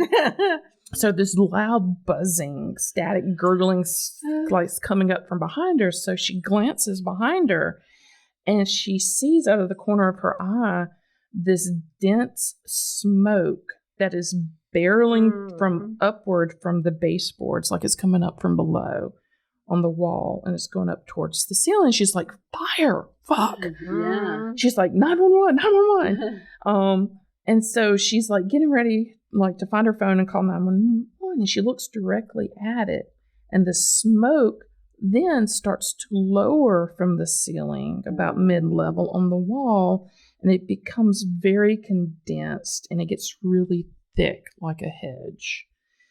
And so she's like, well, smoke rises. It doesn't come downward. And she starts to smell like this musty basement kind of scent, not smoke.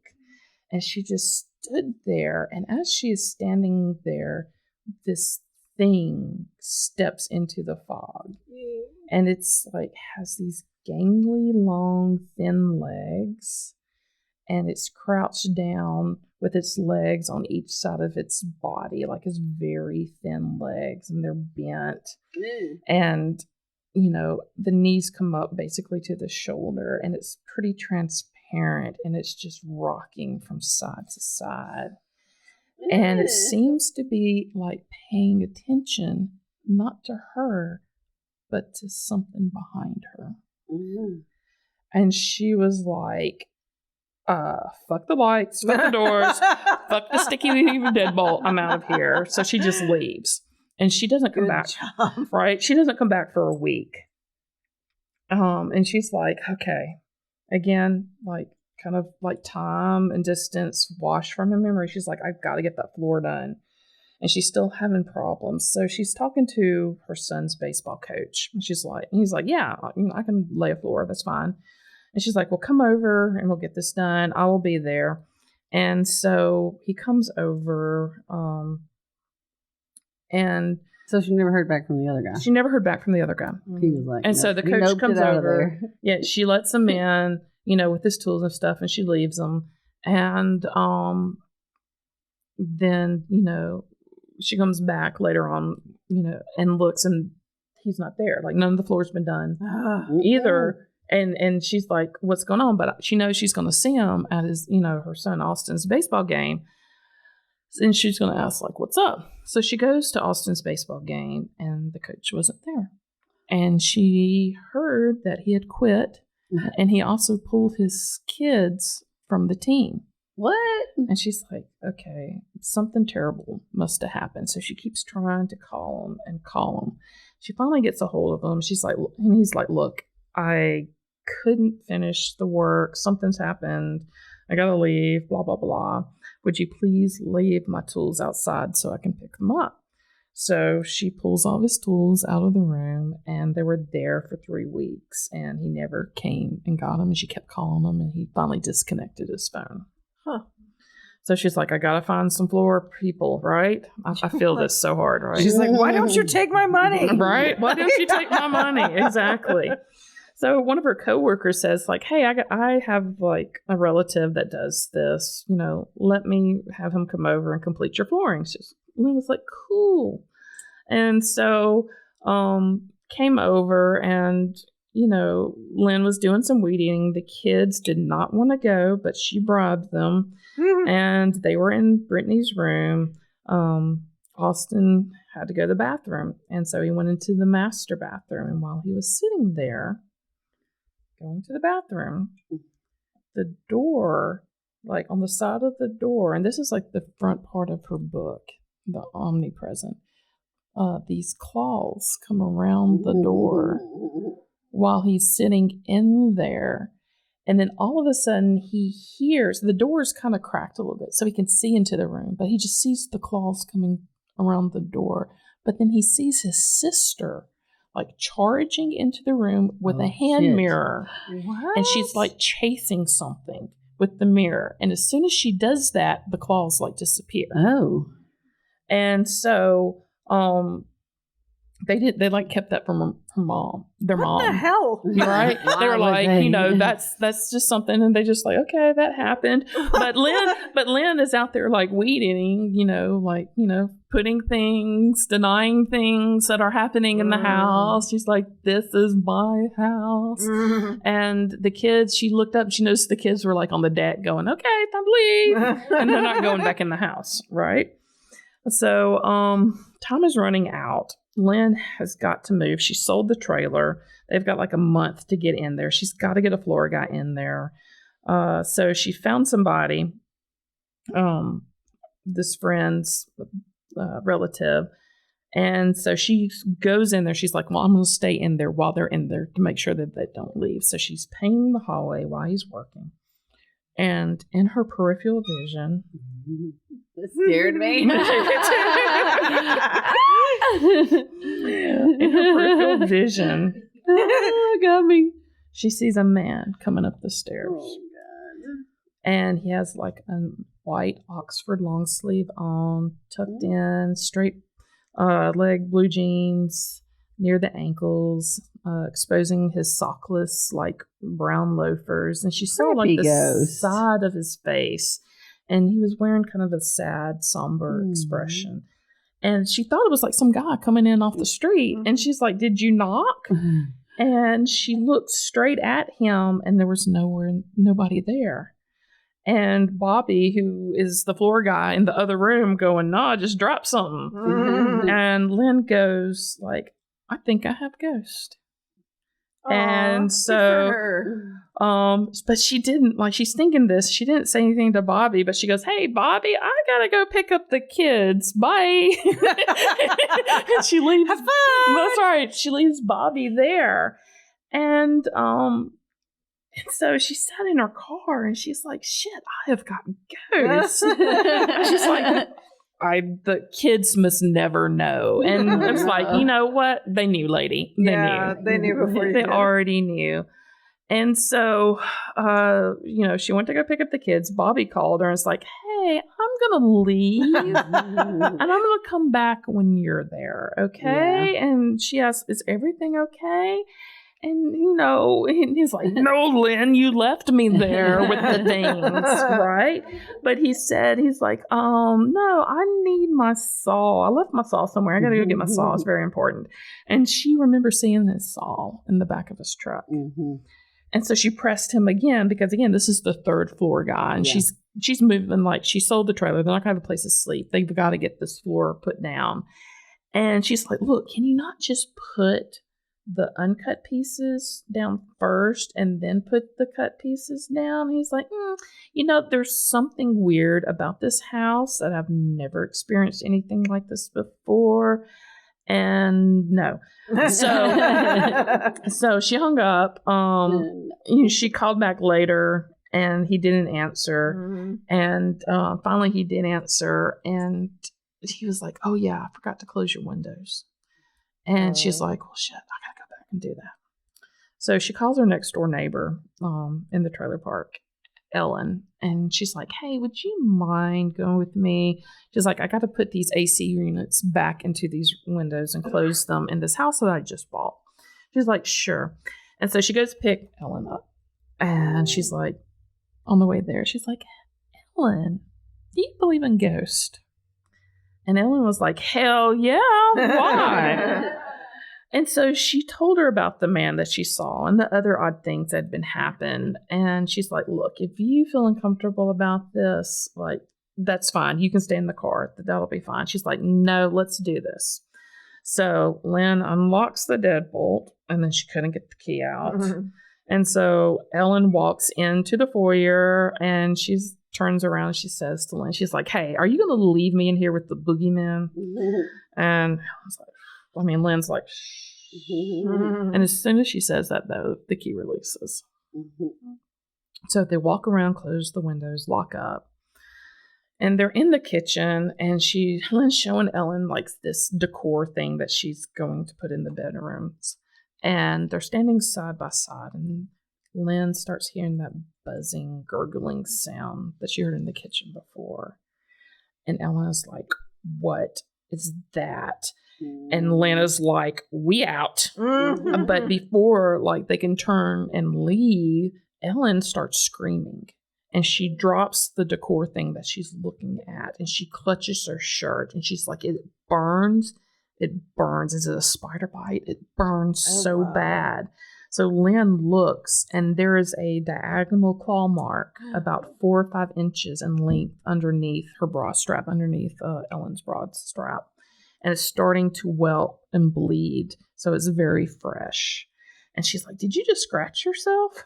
And about this time, Lynn also is feeling like the sensation of something around her legs. And then Ellen screams again. Now she's holding her belly, and on the lower part of her belly is another fresh welting claw mark. God. And like this buzzing, gurgling electric sound is getting louder and louder in the room.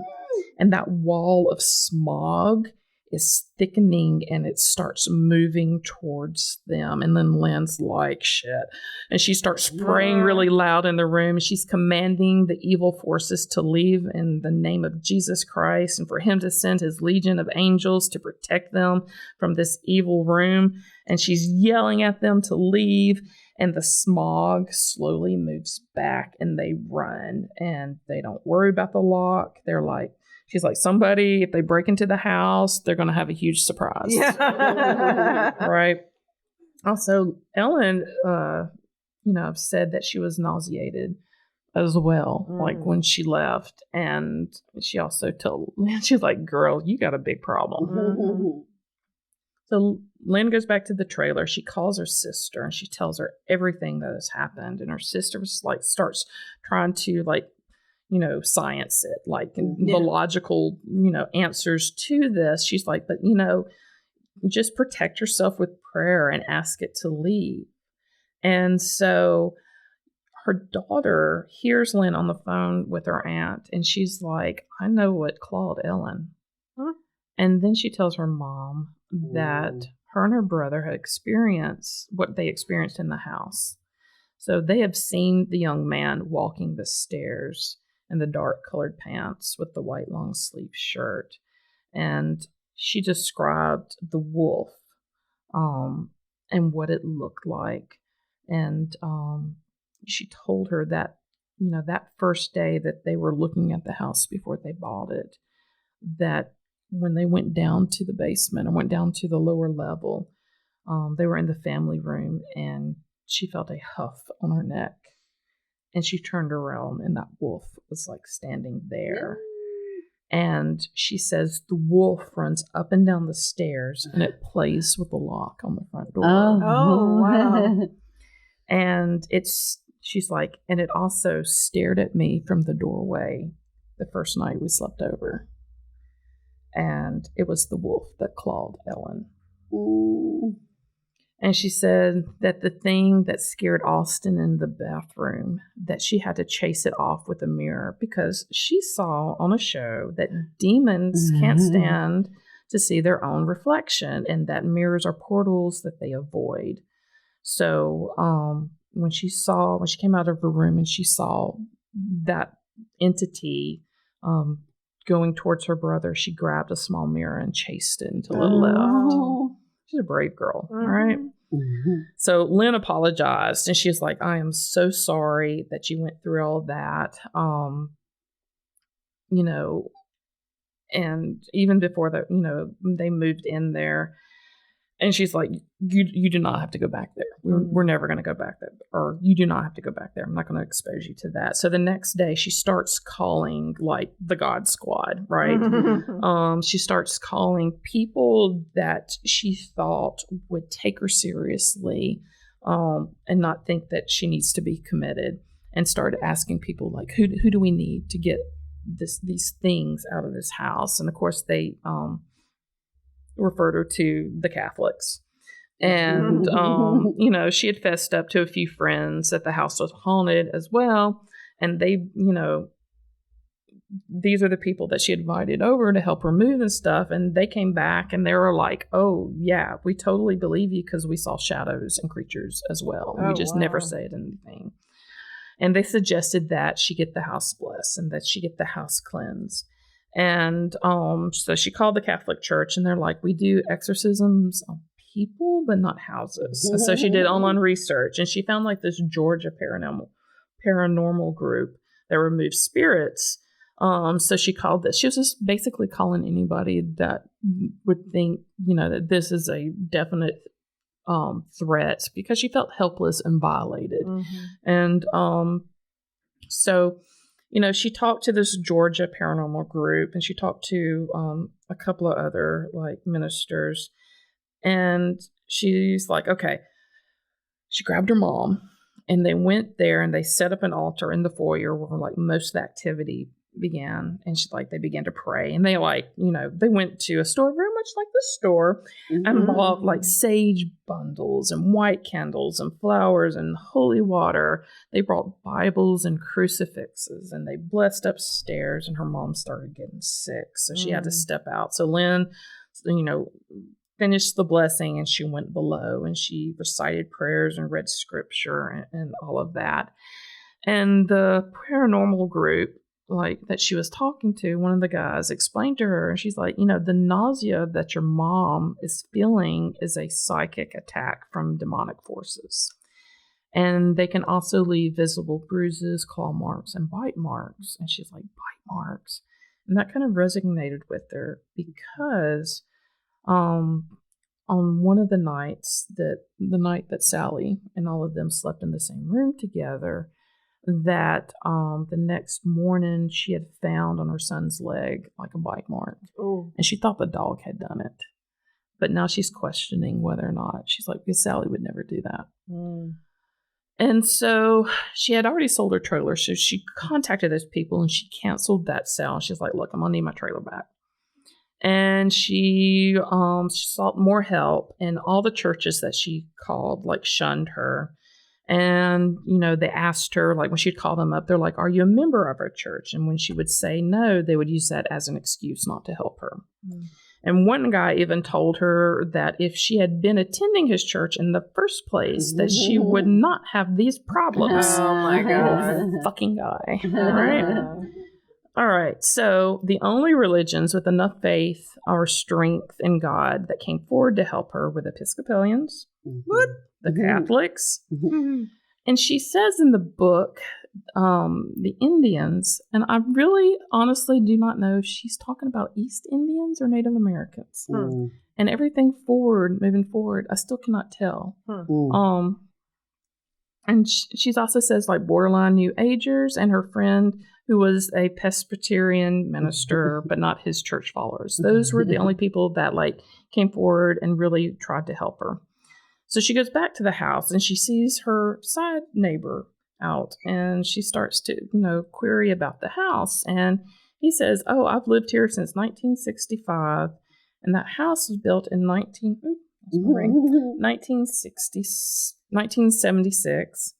And he's like, the people that lived there before you only lasted 6 months. And so she asked, she's like, hey, is there any problems with the land, or is anything like a death happened in the house? And he's like, well, the original owners of the house had a teenage son who had committed suicide in the house by hanging himself in the stairwell. And his mother had found him. So she's like, oh, okay. That makes a little more sense now. So Lynn took photos of the inside of the house and she sent them to her Ghostbuster friends. And this is like basically the Georgia paranormal guy. And also a Presbyterian minister. And so they looked at the photos and they're like, yes, there are many entities in that house, not just one. And they identified them and they're like, look, we're going to come bless the house next week. So they came and they blessed every nook and cranny in the house for 6 hours. And after that was over with, Lynn was like, okay, is it safe for me to take my children back over there to the house? And they're like, yes, it should be safe at this point, but you probably need to be proactive. And she's like, what? She's like, well, they go, spirits get comfortable in a location, and they could return if you don't continue to pray and ask for protection. And she's like, okay. She's like, well, if that's the case, I am never going to be at peace in this house with my children. I cannot live here. And they're like, it's your house. Don't give up. And they were like, command them to leave. And she's like, I did that when Ellen got called, and they just went to the other room. They didn't leave at all. And she's like, I cannot put my kids through that. It's not like waking up and there's like, bugs crawling over your face where you can exterminate them. It's a little... Also, ew. It's a little bit more than that. So she contacted a real estate attorney to see if there's like a loophole to getting out of her mortgage. A haunting loophole. A haunted loophole. And he's like, are you serious? She's like, okay. He's like, well, there's, acts of God and Mother Nature, but there's no acts of Satan that you can get your money back. And so the only way that she could do that is to sell the house. So Lynn kept going back to like keep the yard up and keep it nice looking, and to get, God forbid, the floors are still not done in the house. And she's almost done with all the painting and all like what she wanted to do to make it look nice. So, they had blessed the house. So she was thinking the house has probably calmed down a little bit.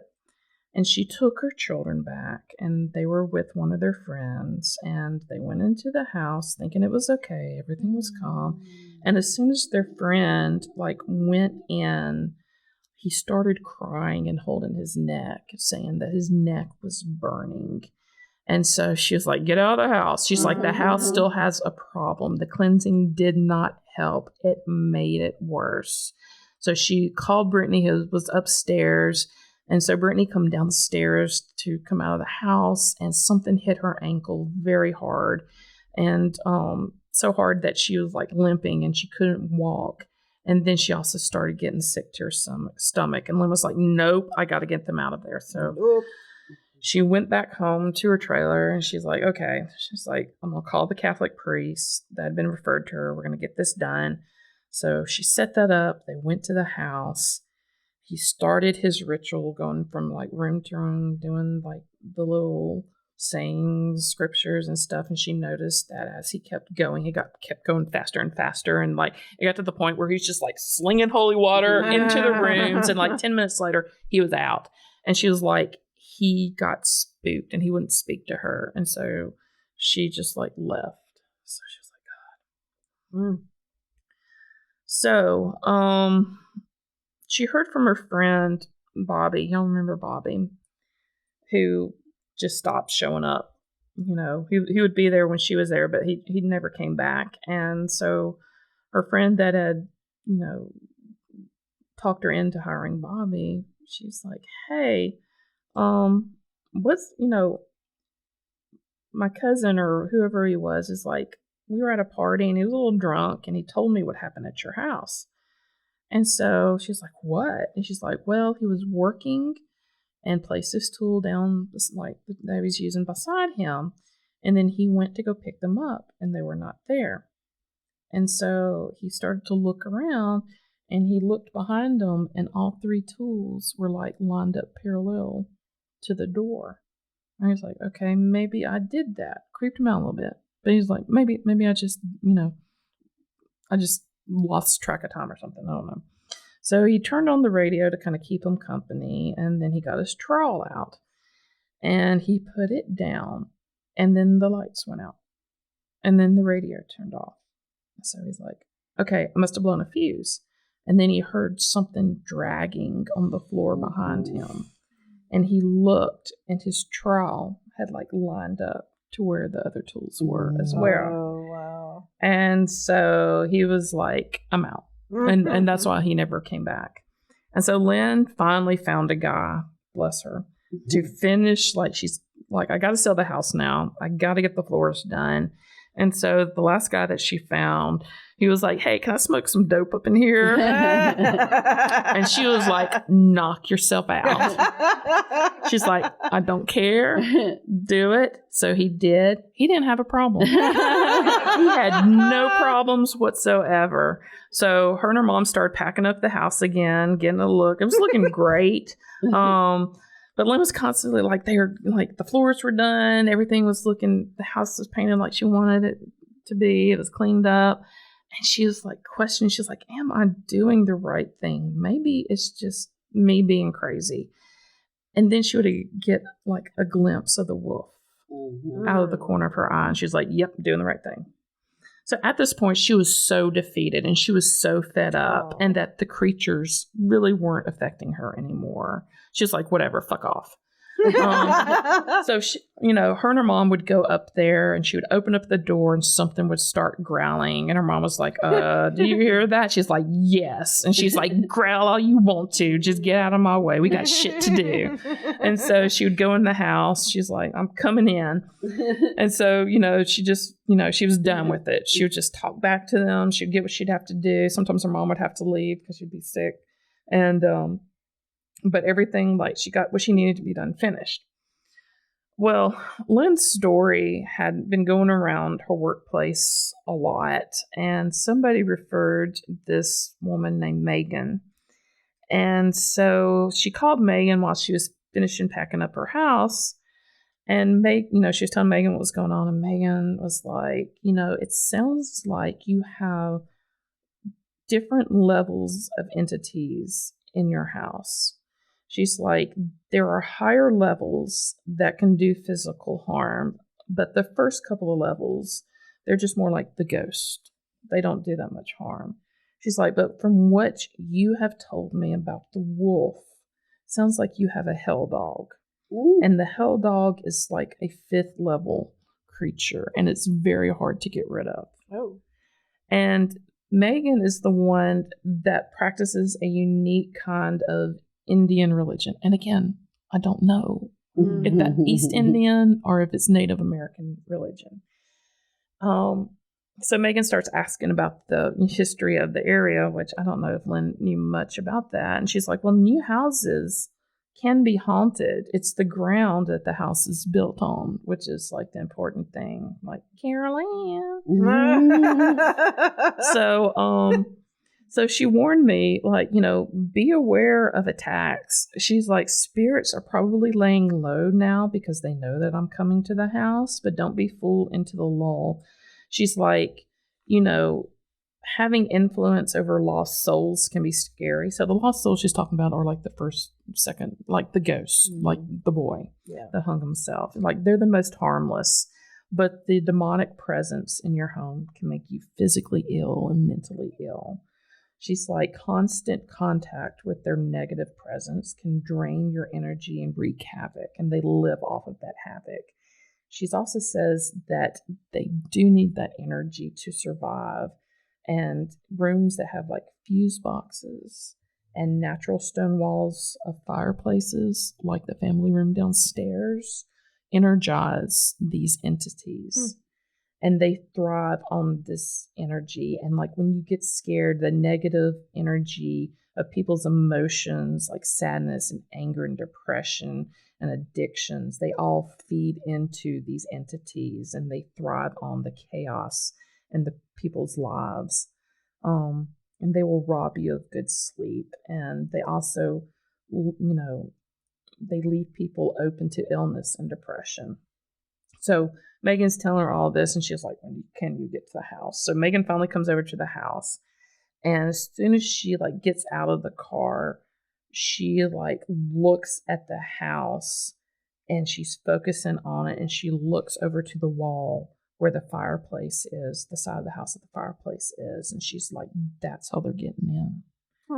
And she's like, she looks over at Brittany, who's like is playing in the yard over here, and she's like, Brittany has something attached to her back left shoulder. And what had happened, like when Brittany came in and twisted her ankle, like when she was leaving, right after that, she started getting really bad back pains and like making her cry. And like Lynn was trying to like, do I need to take her? You know, if they would like ebb and flow. And she was like setting up an appointment to take her to a pediatric to see like why she's having these huge back pains. And she's like, no, something's attached to her back.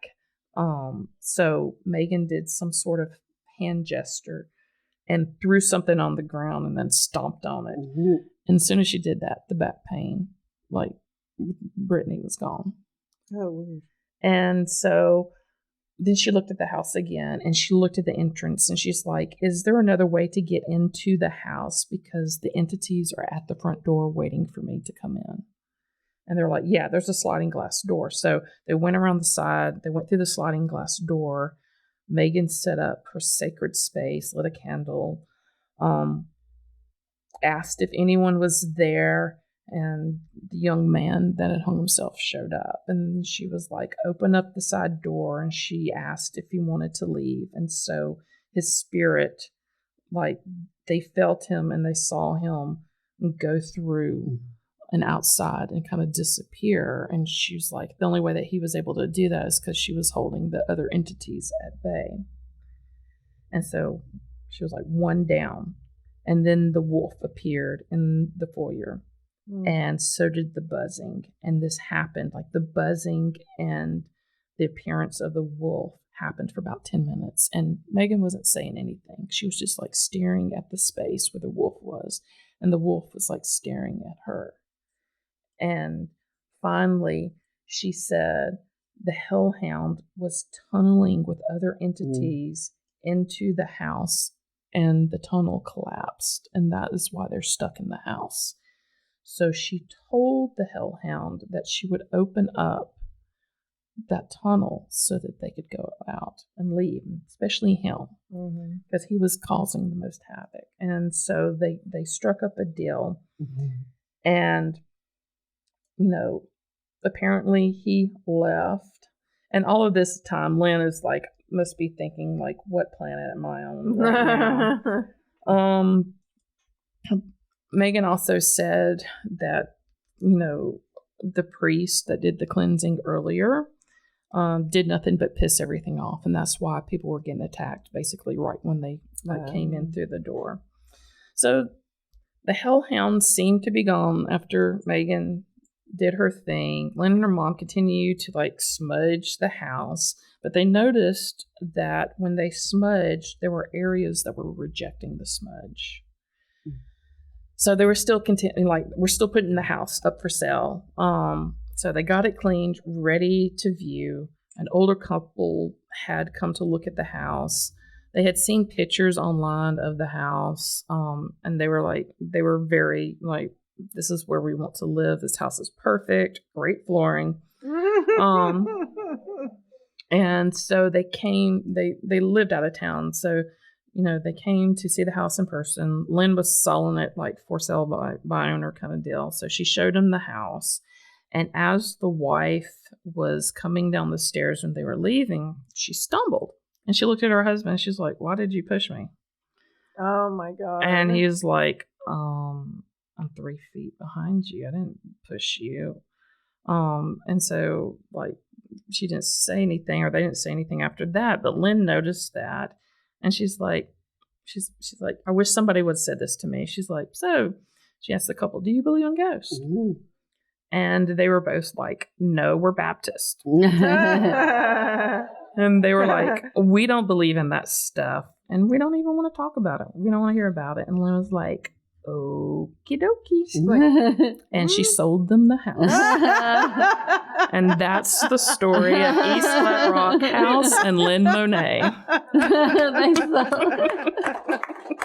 oh my God. Oh my God. I was wondering, I would feel so bad if I sold a house like that. But if they're like, no, I don't want to fucking talk about it. Yeah. Well, then you get what you get. It's on them. Yeah. So Shit. the book is really creepy. And afterwards, she's like, I think she, like you said, she kind of made a profession out of like going and cleansing people's houses. There is a follow-up book, like What Happens Next, and very interesting. But yeah, I heard her story on Coast to Coast, and actually, I think she's supposed to do a live interview on Coast to Coast this Halloween. Ooh. Which would be interesting to see or listen to. So yeah, that is Lynn Monet, her haunted house.